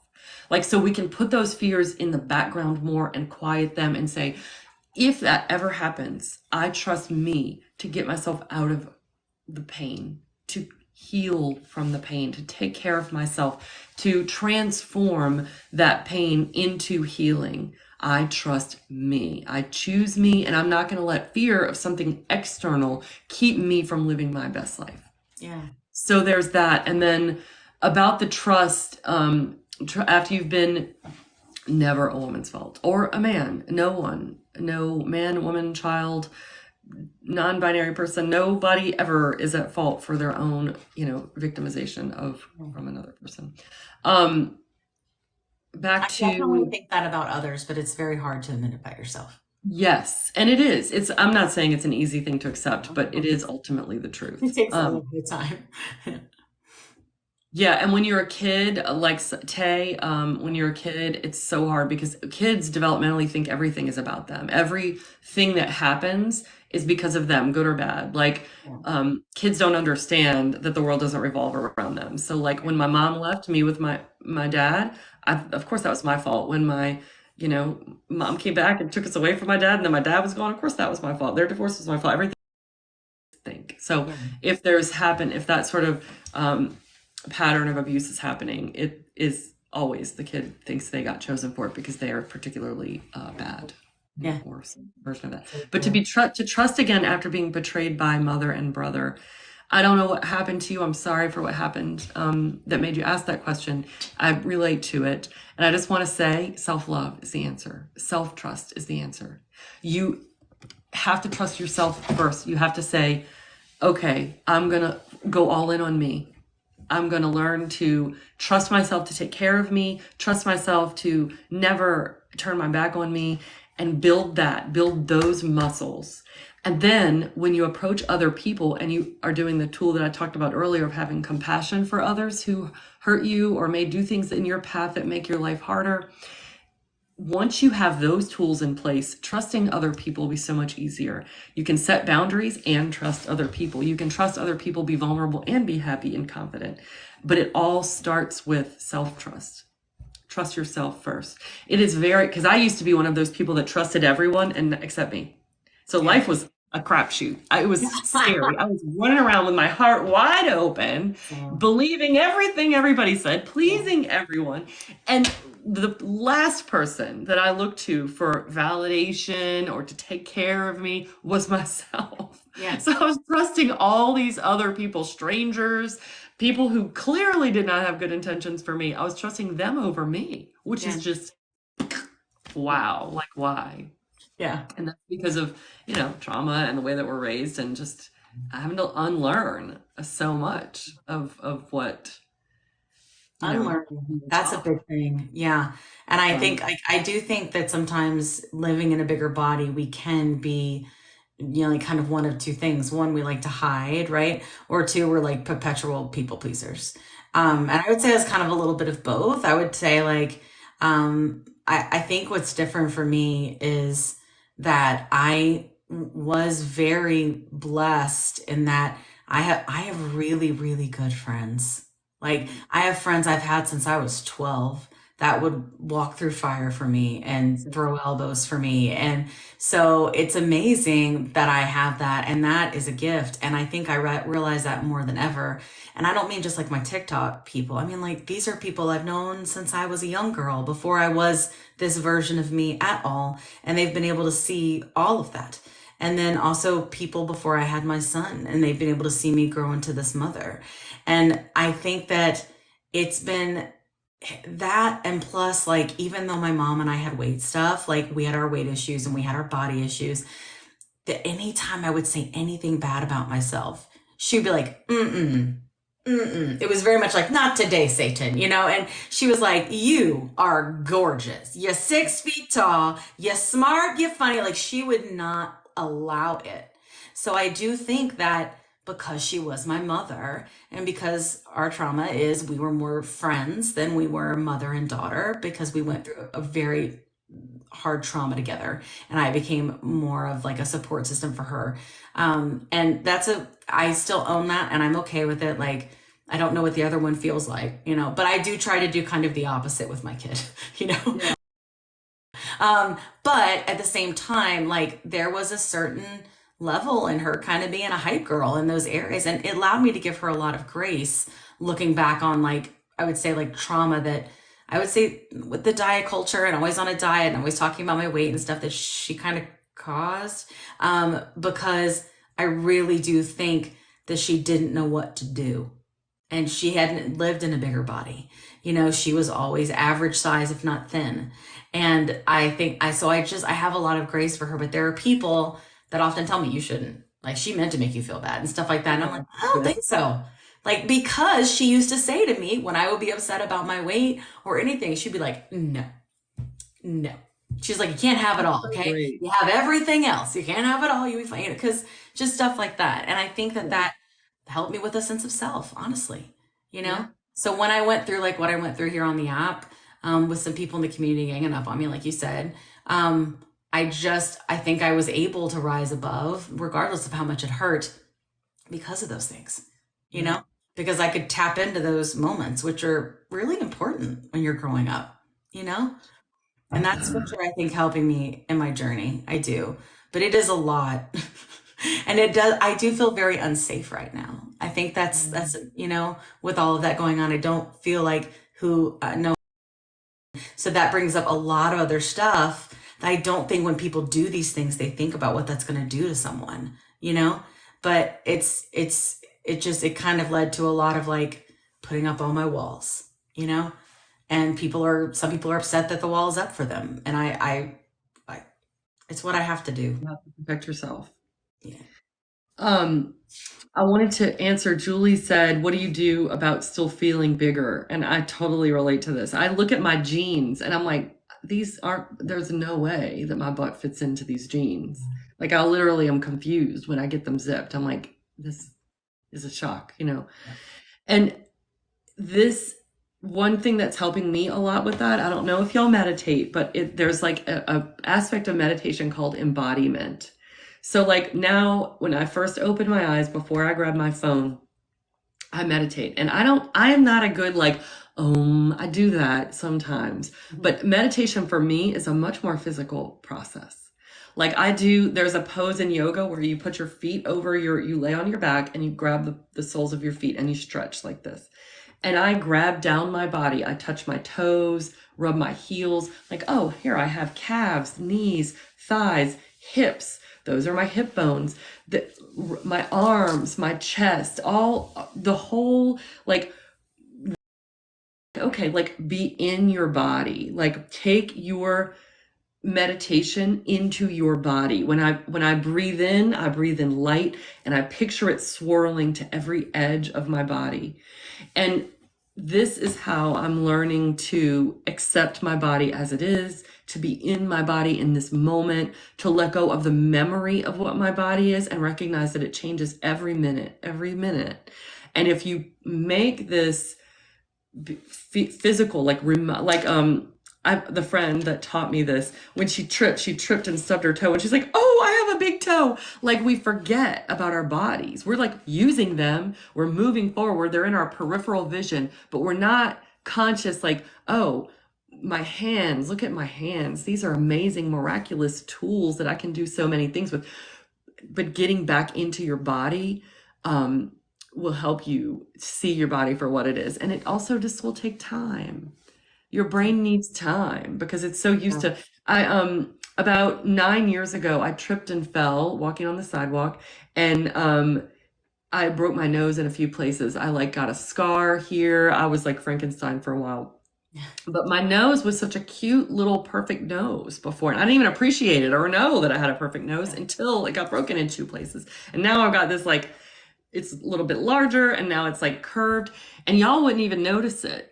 But for years, when I looked in the mirror, I would do a double take. Like I didn't even know how important my nose was. I never acknowledged my nose. And then when it was broken, it became such a weird thing to see it in the mirror. And now that doesn't happen. Now my brain doesn't say, what happened to your nose? But for a long time it did. So when I walk through the mirror, past the mirror, sometimes I turn around and I walk back and I'm like, really? That's what I look like? It'll take time. Yeah. We had a 77-degree day down here in New Orleans and I put on a sleeveless shirt and I was taking a picture because me and my friends trade our cute outfits. And I noticed my arm looked a little toned. I've been lifting weights for over a year and a half. And it's like, well, look, that arm looks a little toned. So I have my camera in my hand. And I walk over to the mirror and I do like this. Yeah. And I put as I'm doing it, Yeah. my face was like shocked. I took the picture of this muscle. Of course, there's all this skin hanging. Yeah. But I was so shocked. I was like, I still go back and look at that picture, and I showed it to my family, my kids, and I was like, does my arm really look like that? And they're like, yeah. And I'm like, it just can't. That's awesome. It takes time because your brain, think about when you have lunch with your best friend. You're not, like the other day I had lunch with my best friend. I said, your eyebrows seem different. And she's like, well, what did they look like before? And I said, I don't know. Because you don't look at someone that you see all the time. You're not actually looking and registering the details of their face, because your brain works that way. Whatever it already knows, it doesn't register for you because it would be too overwhelming, right? It's only trying to take in the important things or the new information. And so right now, your memory, your mirror image is important new information to your brain. Like, whoa, that's different. But that'll settle down. Okay. I hope so. And yeah, that whole thing about someone all of a sudden wanting to show back up into your life when you're skinny, that's like such a powerful moment for me. Yeah. Like, oh, I'm still a fat girl on the inside. Like, you know, like you'll never have access to this. Right? Like I'm still here. Like this is the Forever. same. Yes.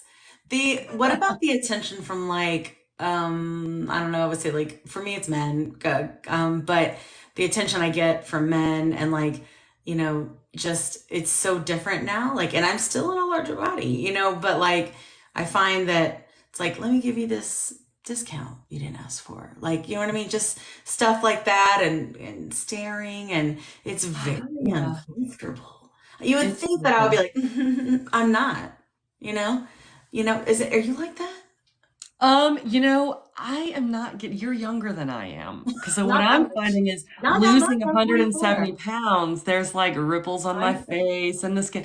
I am not walking around getting all kinds of attention from men, which for me does make it a little easier. I have to say it's a little bit of relief. Angie, yes, men and women. But what I do find I feel maybe it is more about my looks than when I do get more attention. What's happening to me, because I'm single and when I date, I feel like people like want to attach very quickly. And for me, I feel like that's about my energy. Now that I love myself and have this self-love practice and I'm meditating and taking care of myself, I think I exude an energy that people want to be around. And so I find that people are more like very quickly. And so I have to kind of recognize that they are in need of some good energy and have compassion for them and trying to slow things down and set a healthy boundary for me. But I'm not walking around getting tons of attention. That would be fun because then I wouldn't have to go on a dating app. No, I can't. Well, I think it's not when you have SA trauma. You're kind of like, true. Yeah. It's a double-edged sword. yeah. But I'm not really dealing with that. Yeah, I get that. Higher vibrations all around. And it is attractive. Yeah. But I'm not walking around. I did go out on Halloween. This has been a long time, but like I don't go out really too. Yeah. And I did have two different guys come. I got two different phone numbers on Halloween. I see. Anywhere, but so I guess maybe it does happen. I don't know. But Yeah, I feel so much more because of the self-love and all the emotional work. I feel so much more in control of what happens to me. Yeah. That I'm not. Like, I'm like, oh, I welcome this or I don't, and I get to choose. Yeah. And maybe that's why I don't notice it so much. I don't feel like I'm walking around getting a lot of attention, but maybe that's because I'm in control of it and I choose not to perceive it. Like, or if I do get a stare or something, I'm thinking, oh, they just like the high vibration, you know? But also, y'all, when I was 337 pounds, my butt was magnificent. It was Same. round, beautiful, just substantial and like jaw-dropping. And everywhere I went, I was sure that people were looking. What's that? My friend that's bisexual used to just smack it. She's like, I can't take it. It's like right there. Like So good. And now it's like flat and it's not great. Mine too. It makes me And so I'm learning to love it, but it is a new me. But I don't feel like I walk around I feel like I was maybe sexier before. I don't know. I don't know. I don't know. My husband's very much like, and I worried about this as I lost weight because he likes bigger women. I Yeah. worried very much like, oh, and then when my boobs started shrinking, I was like, oh Lord, this man, he might divorce me if my boobs get any smaller. And he's like, we can fix that. Like, I'm like, Yeah. oh, that works for me, but like he's never seen me this small in all the years we've been together.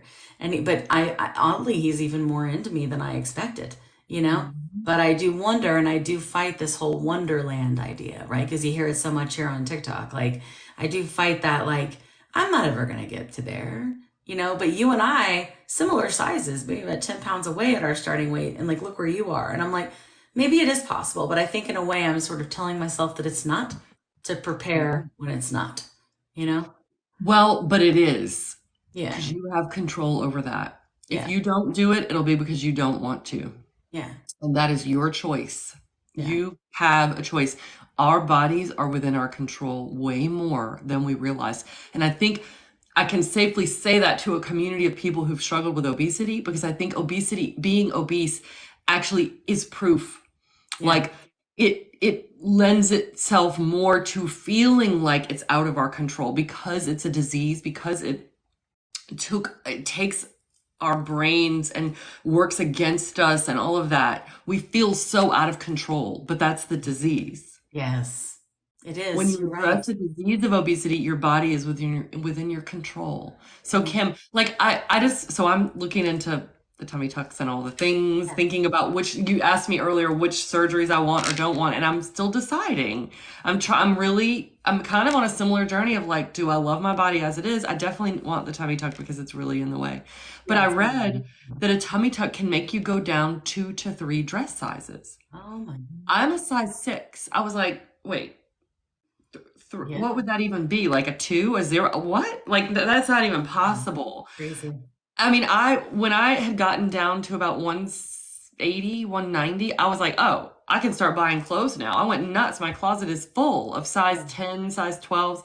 Yeah. And I'm like, those are too big, Yeah.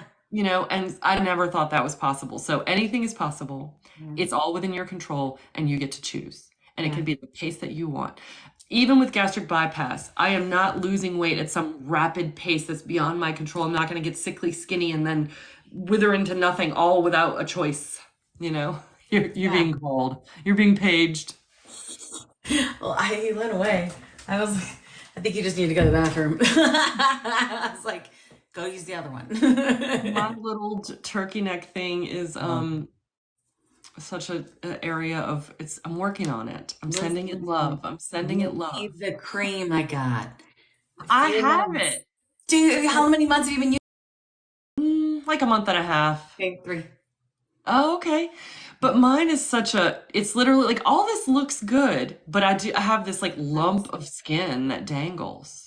Well, I think, yeah, and I do think there's some people that have it sort of that way, but like for me, it was just like crepe, like just crepey. Like I'm even looking at it now and it still has it, but it's like, I swear it's like 50% better. I'm glad I took before and after pictures, Tell but your mom I know it's the more I lose, showcase. it's going to get worse. This cream they're asking you, it's in your showcase, right? The Go Pure Neck Yes. Tightening Cream. It is, everyone loves it. It's so great. Well, I've had some people be like, I tried it and nothing. And I'm like, well, I'm very sorry. But the good news is you use it 60 days and they give you the money back. You know what I mean? Like, like they will. That's how the brand works, But it does take time. I do have like a visible instant one, like, which is what sold me on it. I was like, what just happened? But I used it every day over time and it worked. And it's awesome. I really don't want a surgery right here. I don't want that. I don't want to if I don't have to. Yeah. I'm more concerned about this eye and like it getting in the way of my vision. That's an easy surgery. Is it? Yeah. Yeah. Okay. Yeah. I'll talk to I'm doing all the research right now. Elizabeth Marie, I want to say, like, people telling you're too thin, this all goes back to self-love and self-trust. Yeah. That's what I mean. Because I've been told that too. Like literally there's a person in my life and when I've been like, oh, I gained 2 pounds this week. I can't even believe that. Like, what's that about? Yeah. And he's like, yes, and I'm like, whatever. That's a them thing, not a you thing. You have to feel good. I'm not sure where I'm going to feel like, okay, that's enough. I don't want to lose any more weight. Yeah. I feel like I'm close, but that's going to be up to me because my Yeah. body is for me. My body is for me to use. My body is for me to have fun with, to go places and do things. My body is for me. It is not, it is an instrument, not an ornament. I am not here for the consumption of others. Yes. My butt, which was so magnificent and consumable before, is now just a butt that helps me walk around, and I love it. It is mine, Yeah. and I don't, care what other people think of it. One thing, like I'm thinking of doing the mommy thing, right? The boob Yeah. lift and Yeah. reduction. Grapefruits and socks for And I me. was a little Grapefruits worried and about the socks. scarring, but I really decided like I don't care about the scars because my No. boobs are covered up for I don't I also have they're like for me. scars from the surgery. I have scars from getting the lap band in and getting the lap band out. So like the scars are like, I don't know, it's battle Well, scars, I'm right? talking about the boob lift scars. Those are Yeah. pretty tough. Yeah. But because my breasts are mine, they are Yeah. for me. And what I want are functional breasts that I can wear like an evening gown without having to do a pretzel twist bra. Yeah. Like literally, I could fold them and roll them into a bra now. Like that's not working for me. Yeah. I don't care Yeah. if there's scars on them because I don't need them to look pretty. I just need them to hold themselves up. Yeah. Like they are for me. They Yeah. are for me. And Yeah. so that is how I'm trying to frame any surgery that I want to have. I'm thinking really hard about any part of my body that I want to change. Like, is this going to make my body more functional for me? Yes. Not anything about how I look. Yeah. Nothing. I'm trying really, but to other people because that is just the wrong focus. Yeah. Because again, I'm prioritizing myself and my perspective and my needs. I think that's why That, I'm with you. It's tummy for function, right? And then it's breast for myself because I think that as women, that's just it matters to I don't know how to describe it like there it's just a big connection. I don't need them to be giant or whatever. How though I think if you want them giant or you get it. Like, but like I just want whatever them to makes be you like feel good. I was either pregnant or breastfeeding for yeah. 7 years straight. Oh my God. And then I had another baby later on. I have spent a total of 7 years breastfeeding. My boobs are like not even recognizable as breasts Yeah. anymore. They're like I'm like, what are these? My yeah. husband's like, I like them, whatever. They're good. They don't care. And somebody asked that about the husbands earlier. Like the more confident you feel, whatever if you're doing what makes you feel good in your body, trust me, that is going to be so sexy. Honestly, I think it may be that more than anything for him. The podcast and consulting and like because I very much want to be a part of like how our people, like how our community are treated going forward in healthcare. And I'm getting opportunities to do that. And it's very special to me. And, that on top of like other things, like I'm getting interviewed on other podcasts and things like that. And that has been, my husband just thinks it's really sexy. Like he's never been threatened by my success. He thinks it's hot, Yeah. So that I think that might be it more than the body. That's so great. Yeah. For me, like I'm thinking about the arms, whether I want because I saw that arm the other day and I was like, oh my gosh, it's so It's a strong big and arm like on the the day. muscles are there. And then I have this. Well, I Yes. don't care that other people are going to see this. Like, see my flabby arms. That's great. Like, more power to my flab. But I also have this thing. Like, I saw a T-shirt once that I really desperately want. Actually, I haven't been able to find it, but it said, "I don't want to look skinny. I want to look like I can kick your ass." I love it. And talking about feeling a sense of safety, seeing my arm like that, I was like, dang, like, I wish MF would. You know what I mean? Like, I feel tough Carolina and is in here and she strong. makes shirts for our community. We should tell her to make it. Oh, I would To make it. love that. I don't know if she's That still would be here, but if not, I'll message her and then I'll send it to um you. and like I want that in a couple of versions. One that I can work out with, one that I can dress up, like I want to wear that.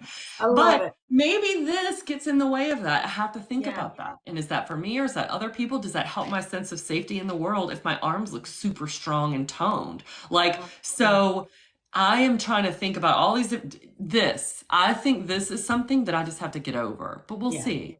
Yeah. But some people, this is like a major problem, the turkey neck thing. The boobs and the tummy for me is about function.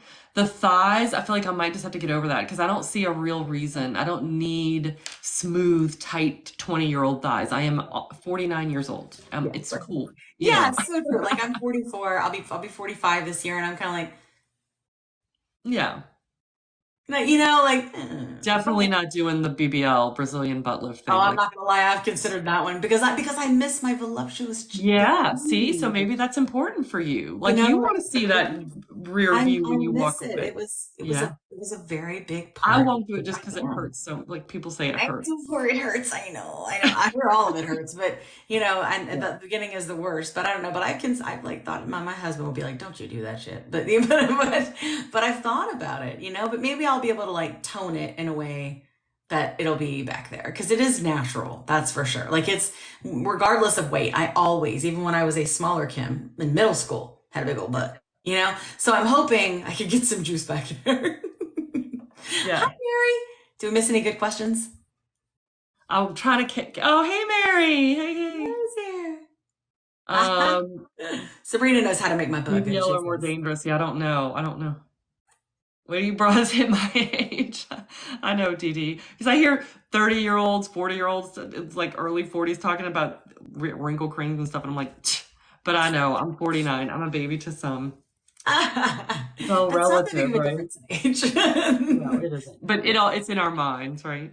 Yeah, I'm curious that in terms of like menopause and going through that stage in life, when you have like gastric bypass surgery or you lose a certain amount of weight, like maybe even GLPs, I feel like we know more about gastric bypass. Do you think that like hormonally things will be a little bit different for you? Yeah, so I had a hysterectomy, a partial Mm. hysterectomy like 8 years ago, and then completed about 2, 3 years ago. Yeah. And so for me, I just had my hormones tested and I haven't heard back the results yet, but I don't know. I do know that's another, and this is something for you to think about, Kim. A friend of mine told me this and it's really stuck with me about this fear of losing too much weight or being too skinny. One thing that I'm telling myself is that it's natural to gain weight as you age. So I might be okay being a little too skinny for the next 8 years or something, because when I get to my 60s, it's going to just naturally, like 10 to 15 pounds just naturally comes on no matter what you do. Just things Yeah. slow down. And also, there's a study recently. It was I think the 99s or something. I can't remember the name of it. Anyway, it was a big study that came out. They studied 90-plus-year-old people, and they found that actually having as you age is a good thing. Like the people who live the longest aren't super, super thin and they're not super, super big. So like, I don't mind having a little extra weight, but I want to maybe prepare for that by overcompensating now. Yeah. Somebody asked about the hormones. I asked my general practitioner, who's amazing, who does my Mounjaro and all of that, for a referral to a hormone doctor, and she said, actually, I can test them for you. And so depending on what results I'm able to get with her, there are specialists in any city, though. You can Google hormone replacement therapy for women, because it's a kind of an emerging field, because we generally as a society don't care about women's health and happiness. Yeah. So we haven't paid too much attention to what their hormone needs are and all that. But it used to be thought that taking hormone replacement therapy was like it puts you higher risk for cancer, but it also relieves risk for a bunch of things. So talk to your doctor about that. Find someone who specializes in it. There are OBs that now completely focus on perimenopause and menopausal women. That's And right. the symptoms that we get from this thing, we don't even know, like poor sleep, just all kind, lack of energy, low libido, like tons of symptoms that we have never cared about as a society that can be helped by the right doctor. Yeah. So true. I love it. We have to think Congratulations, outside the box, I think. Patricia, on your weight loss. I've lost 8 pounds. It's amazing. Woohoo! Yeah. I will tell you though, in terms of that with the medication, like just like from perspective of me and talking with hundreds of people a day, like at some point that should even out to about half a pound to 2 pounds a week. And like you did not do anything wrong when that happens. A lot of times because these medications are treating an underlying dysfunction, it's also obesity is a chronic inflammatory disease. Like it's multifactorial, but it's definitely inflammatory. So you're going to drop a lot of inflammation because it's actually treating the disease, right? And so you may drop a lot of water. And so it may look like a lot of weight dropping really fast, but you didn't do anything wrong. Don't think like Weight Watcher style, like you go and you weigh and your weight's up and you're like, what I do wrong? Nothing, nothing. Yeah. My weight loss has continued to be like this even after gastric bypass and still with Mounjaro. I'll lose like what seems like a lot really fast, and then I'll like stall and bounce around Yeah. for a few weeks on the same couple of pounds, and then I'll lose like 3 or 4 pounds. It is Yes. what it is. If you're taking care of yourself and falling in love with the process of taking care of yourself, then the speed at which it happens is not important. So true. But I would say in the beginning, when I approached this, I did it like I've never done. I was like, if I'm going to do this, I'm going to do it like I've never done it before. And I was a slow and steady. I just started with, I'm just going to eat a little less, right? And then when I started doing that and I started working, I was like, I'm going to move a little more. And I just kept up with my dishes and kept up with my laundry, like didn't let it pile up. I've stopped that, but I got to get back on it. But that's what I did for my movement, right? And then I was like, okay, maybe now that the food noise is gone, that was a new thing, I consider a little bit about what I'm eating, right? And then I started changing, like focusing on protein, like that kind of thing, and more of like for nutrition. But I still had what I wanted when I wanted it, but I focused on that. It was a slow and steady thing, and never, ever, ever have I done that. And I've been dieting every year my whole life since I was 8. Like that was my first diet. So I think the slowness for me has been good. But there are times where I look at my friends and I compare our journeys and I see we've been doing it at the same time, and they started on Mounjaro and I started on something different. I'm just now on Mounjaro, well, since September. And I'm like, they're in Wonderland, or they've lost 150 pounds and I've lost 100. And I'm like, what am I doing wrong? And then I have to remind myself, like you just said, like, it's not even about that, right? It was always about health. I just didn't realize it, I just didn't realize it. Ruthie, we were talking about Oreos earlier. Yeah. Don't you find though, when you do eat something like that, you enjoy it so much more than before? Like I used to, if I was going to eat Oreos, I would sit down to a mug of milk and like, I mean, a sleeve of them, like a Yeah. row, 8 of them or so. Yeah. And I don't even know how much I tasted it. But because now when I eat one, it's like a party in my mouth. Yeah, it's good. They're good. I just find like it's with you, but I also don't want more than one or two, which No, is right. bizarre. Same. Yeah. It's like so good. And then you're like, ooh, that was so good. And you walk And away. that's it. Yeah. Or I maybe do two, but like not, back to like the sweets thing. Remember when like you were talking about like that being like a very big emotion for you? Well, like Debbie cakes are a big thing for me. My mom is Debbie and we had little Debbies everywhere. Well, my family likes little Debbie's too, so we used to have little Debbies around the house. Well, I'm allergic to gluten, so I shouldn't be eating those, right? But they are like a thing. It's an emotional thing. It's not like, oh, it tastes good thing. It's an emotional thing for me. It's almost like nostalgic, right? So it's very much like that. But I remember when I saw it, and this is like going back to being able to like make the choices, right?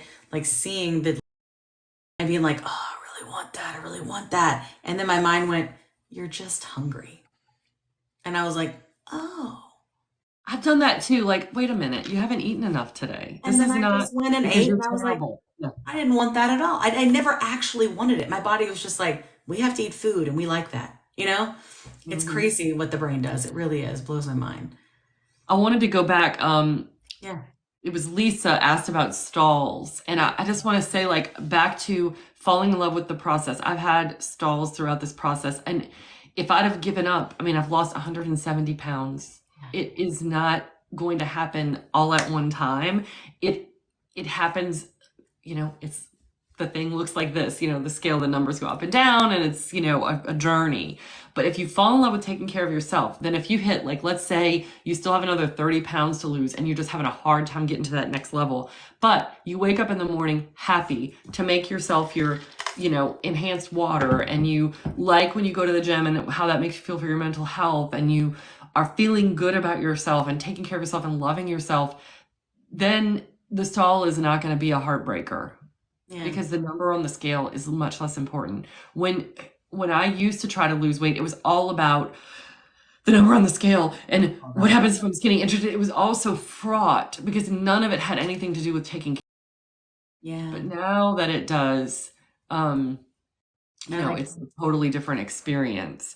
And Rhea said something about watching for warning signs. And I wanted to just say, Rhea, you've got the right track, because tuning into our little signals, Kim and I were talking about this earlier, you can regain weight easily, and in the past, we would ignore ourselves and turn our back on ourselves and let this happen without tuning in because of shame and guilt and fear. But we're not having shame and guilt and fear anymore. We're living in love for ourselves. Yeah. And so if you start to notice a warning sign, like craving sweets, you can be curious, like, oh, instead of shaming and judging yourself and be like, oh, I'm a failure at this, which is what I used to do, be like, oh, I'm really curious. Like Kim said, maybe I just need some more food, like some protein. Maybe I need some more satisfying food. Or maybe I'm having a lot of stress today. Like, let me tune in and see what I'm feeling and what's really going on. Yes. So tuning in for those warning signs is a super important part of my Love it. journey too, because they happen. Like I still, if I eat a little too much sugar, like I don't restrict sugar, but if I indulge too much, I'll start to notice like for days that I'm jonesing. Like I'm like Yes. thinking I love about that the saying food noise, gluten. even Yeah. with Mounjaro, like because I do a low dose. I do Yeah. 5 milligrams every 2 weeks. But yeah, so that's such a I want to big be able to help. go about like 10 more minutes before I've got to dash, but like I want to open up. Anybody can ask you questions. Okay. So what we're gonna do is we're gonna have them do that. I'm gonna do my makeup. Okay. All I'll right. pay attention to Ask the Dr. question. Toy all the things. Go. Yes, our bodies need time to catch up because I've literally lost a little more than half of my body weight, and for my body and my brain, that feels like destruction. It is like, what is she doing? Send in the cravings, fix this, make her eat, you know. Yes. I love the Um, way you say that about sending in the cravings. It's like, yeah, it's like it's deploying everything it can. Like, we're not supposed to lose weight. Stop. You know? And knowing that that tuning in is so important. Wicked Treat says it no longer works for me like it used to. So if you're on 5 milligrams, like I had that happen to me. That's one reason why I had gastric bypass. I do sessions. I can do coaching worldwide virtually, and I can do counseling if you live in the state of Louisiana, and that'll be for another year or so. But because they're working on interstate compacts.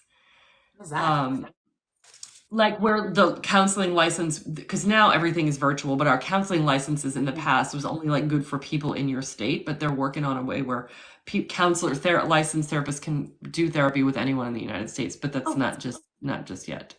not yet. Okay. Congratulations, Dee, on your weight loss, 60 pounds. That's But awesome. achier bones, that's interesting. I don't know. Maybe that's something to talk to your doctor about. But Wicked Treat said about it not working as well. That happened to me also. My doctor was not an obesity medicine specialist. I'm very attached to her and she's very positive and helpful. But she had seen the data that the higher the dose, the more the weight loss. So her mind was she was upping me as fast as she could. Yeah. And that turned out not to be a great decision. I was all on board because at the beginning of this, I was like, you know, the number on the scale, and I wanted more loss. But Yeah.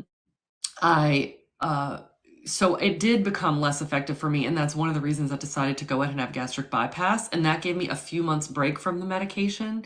So now 5 milligrams every 2 weeks keeps everything in check, but also it's a wave. Like I can assess what's going on with me without judgment. I'll be like, okay, the last few days I've had a lot of cravings, like something's going on with my body, so it might be time for another shot, or maybe I need to up my protein.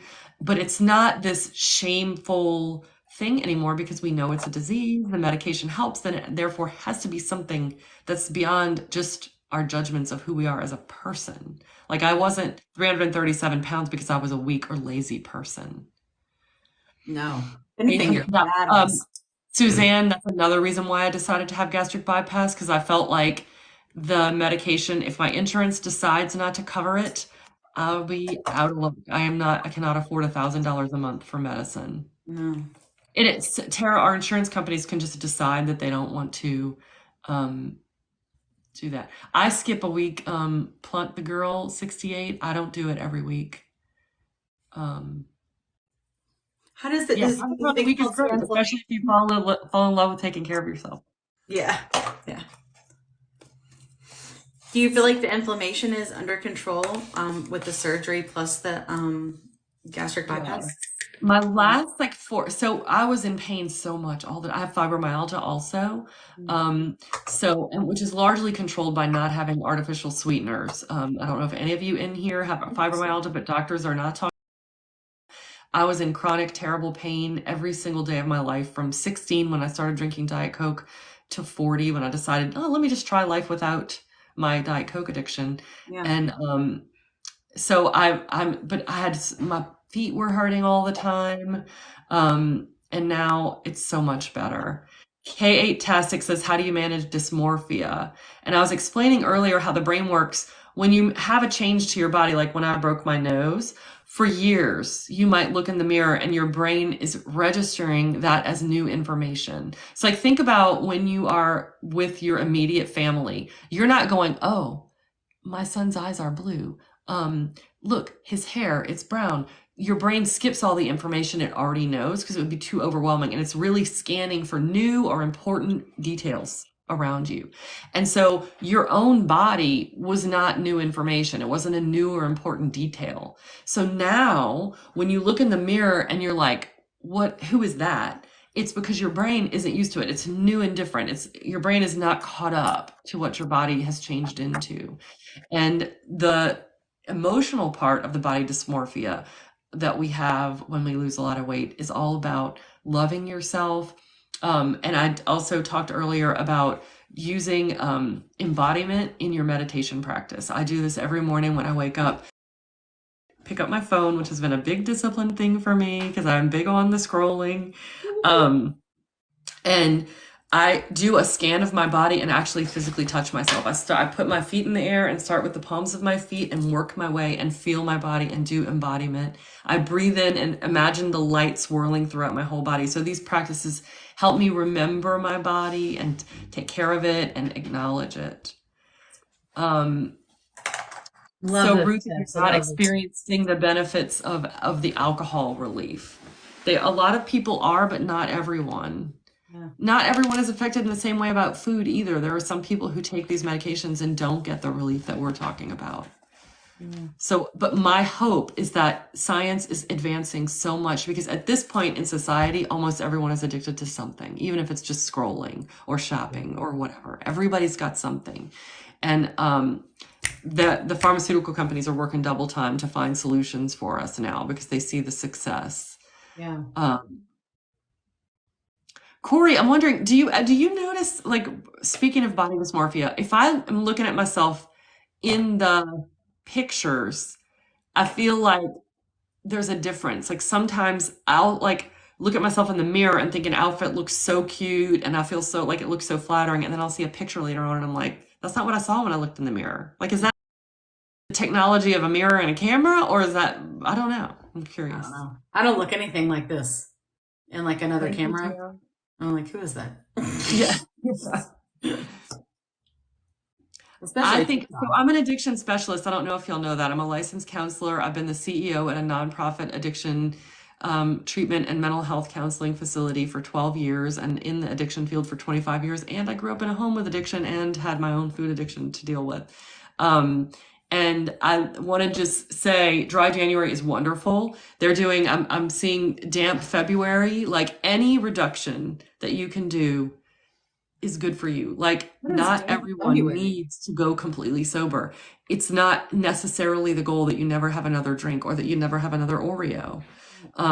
Sometimes harm reduction is the best plan. So I think it's great. Even if you're a little late starting, Ruthie, any reduction is good because ultimately alcohol is poison in our body. The same way sugar is, the same way a lot of things that we put in our bodies, processed food. But you got to give your body time to recover. Anything that we put in our bodies, sugar, cigarettes, vaping, alcohol, any of those things. It's much better to, if you're going to do it and take breaks. However much time you can get between use, the better, because then your body can come back to normal to recover from it. And it also lessens your dependence on the substance. So anything that people can do to reduce their consumption of whatever those problematic substances are is a good step. And just because it's not total abstinence doesn't mean that it's not amazing for your body. I just want to just support you in that. Awesome. TikTok shop. Oh, yo. TikTok shop has been very dangerous for me. It is so easy for me to go down the rabbit hole of ignoring my feelings and shopping instead, especially when everything is like $6.99. Yes. I know that. I also sell on it. Yeah. Yeah, and I want to support my friends, so it feels like I'm doing something good for them. And I will tell you, in terms of your friends that are selling, I'm going to tell you the best thing that you can do. Okay? You don't have to buy a thing. You don't have to buy a thing. The best thing you can do is show interest, press all the buttons, make a comment, love it, share it, savor it, favorite it. That's it. I I never also ask like my to, if friends to I buy vouch for anything from something, me. if I already have it, I'll comment and say, I love mine, you know? Yeah. Yeah. And like, I just, in general, just like the engagement, what we want to do is sell to strangers, guys. We don't, like, Yeah. if you want stuff, that's great, but none of us are trying to take advantage of our friends. It is not the goal. Like the whole point in shop is that your followers, like, I dig it. And then they go, oh, their followers dig it. And it goes out to the I internets. love it. A lot of people like hate the shop thing, but I love the shop I content love because I'm a shopaholic. But also, I like seeing that side of my friends. Like, it. what are they Yeah. wearing? What are they using? They look beautiful. How do they achieve that? You know, I like Well, and that like, stuff. don't you feel like you like that when you're with your IRL friends? Like when they're wearing Yeah. something new, where'd you get Where that? did you get Like, that? where did you get that? Yes. It's so cute. Oh, I'll send you the link on Amazon. It's a That's right. very common thing, like, but I know it can be a lot. I know because they push out that more than they do my organic content. So that's why I do way more GLP content, right, than I do shop content, you know. That's right. Honestly, what's special about it is I think that people may not understand. Like some people are able to pay for their medicine because of it. Some people, like myself, I'm able to pay for my sister's, nurse that she needs after having transplant, and or I was able to help my parents in general with all of that was going on, or give my family a Christmas because my husband was out of work. Those things are very special and they're a blessing. And the only thing that people need to do that care about us is just engage. We don't need them to buy Yeah, anything. Yeah. that's so easy to do. I do that anyway, whether it's shop or not. I like to do all Yeah. the things for people. Stacy asked about a program for shopping addiction, and I just want to acknowledge that. That is called a process addiction. When you're addicted to something that doesn't have a substance that you physically get addicted to, you can totally just as easily be addicted to a process. Shopping, smoking has, like nicotine, for example, is very addictive, but also people are addicted to the process, the stepping outside, the taking that deep breath, all of that. So it's called a process addiction. It's very real. It is not your fault. It is a brain thing. And as with any other addiction, you're not going to find, or likely not going to find, an addiction treatment program that's specifically for shoppers. But what I will tell you is that any work that you can do on mindfulness, I don't know if you're one of my followers, but if I'll follow you back, if Please follow, click on it right now. It'll say follow. um, I teach so many tools that work for me because I had food, and shopping were my primary two, like ways to soothe myself that weren't healthy. And I would also use relationships and physical intimacy when I was younger, at times to soothe myself because I was just running away from All the myself. center during those times. Yes, Because I true. got, because I got the That's right. attention in other Yes, ways. Yeah. that's right. With a new relationship, body gets skinny, all of that. Yeah. But when you can focus in on your feelings and like sit with the discomfort, we're so, as a society, unwilling to be uncomfortable anymore. We can have anything we want delivered to our house in a day. We can adjust the temperature on the thermostat. We can just change our environment and have what we want and get relief from whatever we want so quickly that discomfort, emotional pain feels so impossible and intolerable. And so a lot of the tools that I teach on my platforms are about acknowledging yourself, allowing yourself to feel that pain and protecting yourself. Yeah. So when you do that, and if you can incorporate mindfulness, which I talk a lot about also, Yeah. I'm newly a professor and I teach mindfulness and self-awareness. Like what? That's amazing. But that helps so much if you can meditate. And I know it's not always easy, and I used to be terrified of the stillness because then you have to face yourself. But what you find when you meet yourself is so much more peace. I promise. That's what's there. Do That you is know what what. I've been doing lately? Because I'm trying to find new things, right? Is because so much of my life is on the internet, right? With the podcast and with TikTok and all these things, right? And my friends, my community. I need to step away from it, but I can't step away from it and be still. I'm not there yet. I'm not strong enough for that just yet. So here's what I've been doing. I do something that I actually usually hate, which is clean. And it's because my hands are so busy, right? And my brain is so busy with this process, which I thought was really interesting when you mentioned process addiction, right? That I can't think about it. And anytime my brain goes, we need to check our phone, I go, no, we don't. We need to clean this kitchen, right? And I just keep moving. And that's physical activity, right? Because I mean, that's a lot, like mopping and dishes and all that, and then laundry and all those things. Like if you just keep that going, I mean, that is movement. That is good for me, you know? And I have found that to be very therapeutic, and I hate cleaning. So the fact that I'm even doing this blows my mind, you know? And I want to encourage everyone, like, if you don't have a meditation practice, because I didn't and I hated it, if you're like you, if you're in your beginning journey of that, what the phone addiction is huge for me too. When you're first starting to try and adapt a meditation practice and you don't like it, my biggest tip is that you don't have to meditate. You don't have to sit there and like try and push away all your thoughts. You can do, I love the doing dishes meditation. While you're doing dishes, contemplate the plate, whatever's in your hand, the bubbles. Like, oh, this plate, where did I get this plate? This plate, oh, what did I eat on this plate? Who ate on this plate? Then the fork, oh, look at this tongue is bent. If you're on a walk, look at that leaf. That's so beautiful. Oh, what do I hear? What do I smell? What do I see? You can literally sit in your bed and be like, what do I smell right now? What do I see right now? It's an awareness of what's around you. It doesn't have to be, that's wonderful. And I'm getting there. I'm doing that too. But you don't have to start there. You can just start with what is around me right now, and how can I really be fully present in these dishes, in this bath that I'm taking. I'm going to post today about how I buy myself red roses once a week. When they're wilted, I move them into the bathroom and I pull the buds off and put them in the bath, and I make this like sensual, romantic environment for myself. And I put the petals right on my nose, and I think about how good they smell, and I feel the water on my skin. That's meditation. It doesn't have to be what we think of. You don't have to be a yoga pretzel, it's very accessible. And it also is always with your breath. All you have to do to be meditating is focus on your breath. If there's nothing fun to focus on around you, and you just breathe and be like, oh, I'm breathing. I started with literally, I'm breathing in, I'm breathing out. I'm breathing in, I'm breathing out. And I also want to remind everybody about my podcast, The Easy Way Out, WEIGH. And is it in your link in your bio? So people can click on it? Great. So if you click on Dr. Joy right now, it'll allow you to look at her and go into her profile and follow her.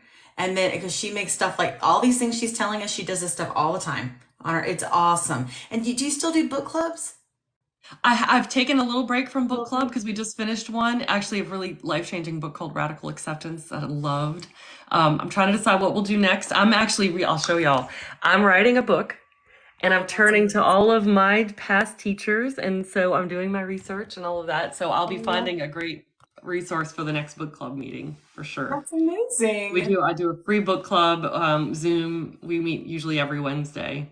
Yeah, that's awesome. My therapist has been telling me recently, when I've been telling her about this journey and the podcast and the movement and all the things, she's like, you need to start collecting all of this for a book. And I'm like, but I don't really write. I don't know if like people really write. They're more videos. And she's like, it's a book. And I'm like, okay. And when the inspiration strikes, you'll know. Because I always felt called to write a book, but I was like, what would I have to say? And now I was pointed to turning to my teachers. Because over the years, I've read many self-help books, watched many videos.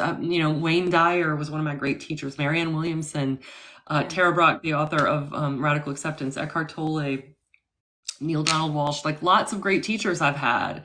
And so I'm turning to them, and I'm going to compile, and it's going to be my experience of these teachings. That's awesome. And with the weight loss and with my own personal experiences mixed in, because that's how I do it. Really. I learn by teaching. And so I'm so excited. That's amazing. Well, it has been so grand. Please go follow Dr. Joy before we have to go. But I have to go to my day job. But this has been so wonderful. Somebody said, please download this and put it on YouTube. I think we should. I think you should definitely. I'll put it on YouTube. This has been a magical conversation. Yes, and I'll try to make some divinely inspired. So good. Definitely divinely inspired. For friends that love this neck cream. It's in my profile everywhere. It's on board right now. It's awesome. Just go look. I got neck cream videos out the wazoo because they're awesome. It's awesome. And I show like before and after so you can see all the things. So it works great for me. But it does take for me like meaningful change 3 months. That's good to know because I'm about a month and a half in. Yeah. That was for me. I noticed the visible ones, but like for the big one, 3 months. Okay. Awesome. Yes. Thanks, guys. I Thanks love so you, much, Dr. Kim, Joy. and sending love to everybody listening right now. Have a good day. Take care of yourselves. Yes, self-love. Thanks, Dr. Joy. Have a good day, everyone. Bye-bye. You Bye. too. You interested in understanding GLP-1 medications like Ozempic, Wegovy, or Mounjaro? Then join us on the Plus Sides, Cracking the Obesity Code, the groundbreaking podcast helping people change their lives one episode at a time. The Plus Sides podcast is a disruptor. We're breaking down barriers, smashing stereotypes, and sharing inspiring stories that'll leave you feeling informed and empowered. Join us every week to learn from doctors who are specialists around GLP-1 medications like Ozempic, Wegovy, or Mounjaro. They'll provide you with science and facts to validate these incredible stories. But that's not all. We'll also bring you the voices of the GLP-1 Mounjaro TikTok community, real people who face the challenges of obesity-related diseases and disorders and discovered the incredible plus sides of GLP-1 medications. Our episodes are filled with heartwarming stories, laughter, and moments of triumph. You'll connect with our amazing community members who are reclaiming their health and experiencing their fullest lives. Are you ready to embark on a journey of discovery and empowerment? Tune in to the Plus Sides, Cracking the Obesity Code, and together we'll change the narrative around obesity and end the stigma. Subscribe now on YouTube or your favorite podcast platform and join our incredible community. Let's celebrate the plus sides of life together, because every story deserves to be heard. Every life deserves to shine, and everyone deserves access to expert knowledge and medication. The Plus Sides Podcast. You're not alone. It's not your fault.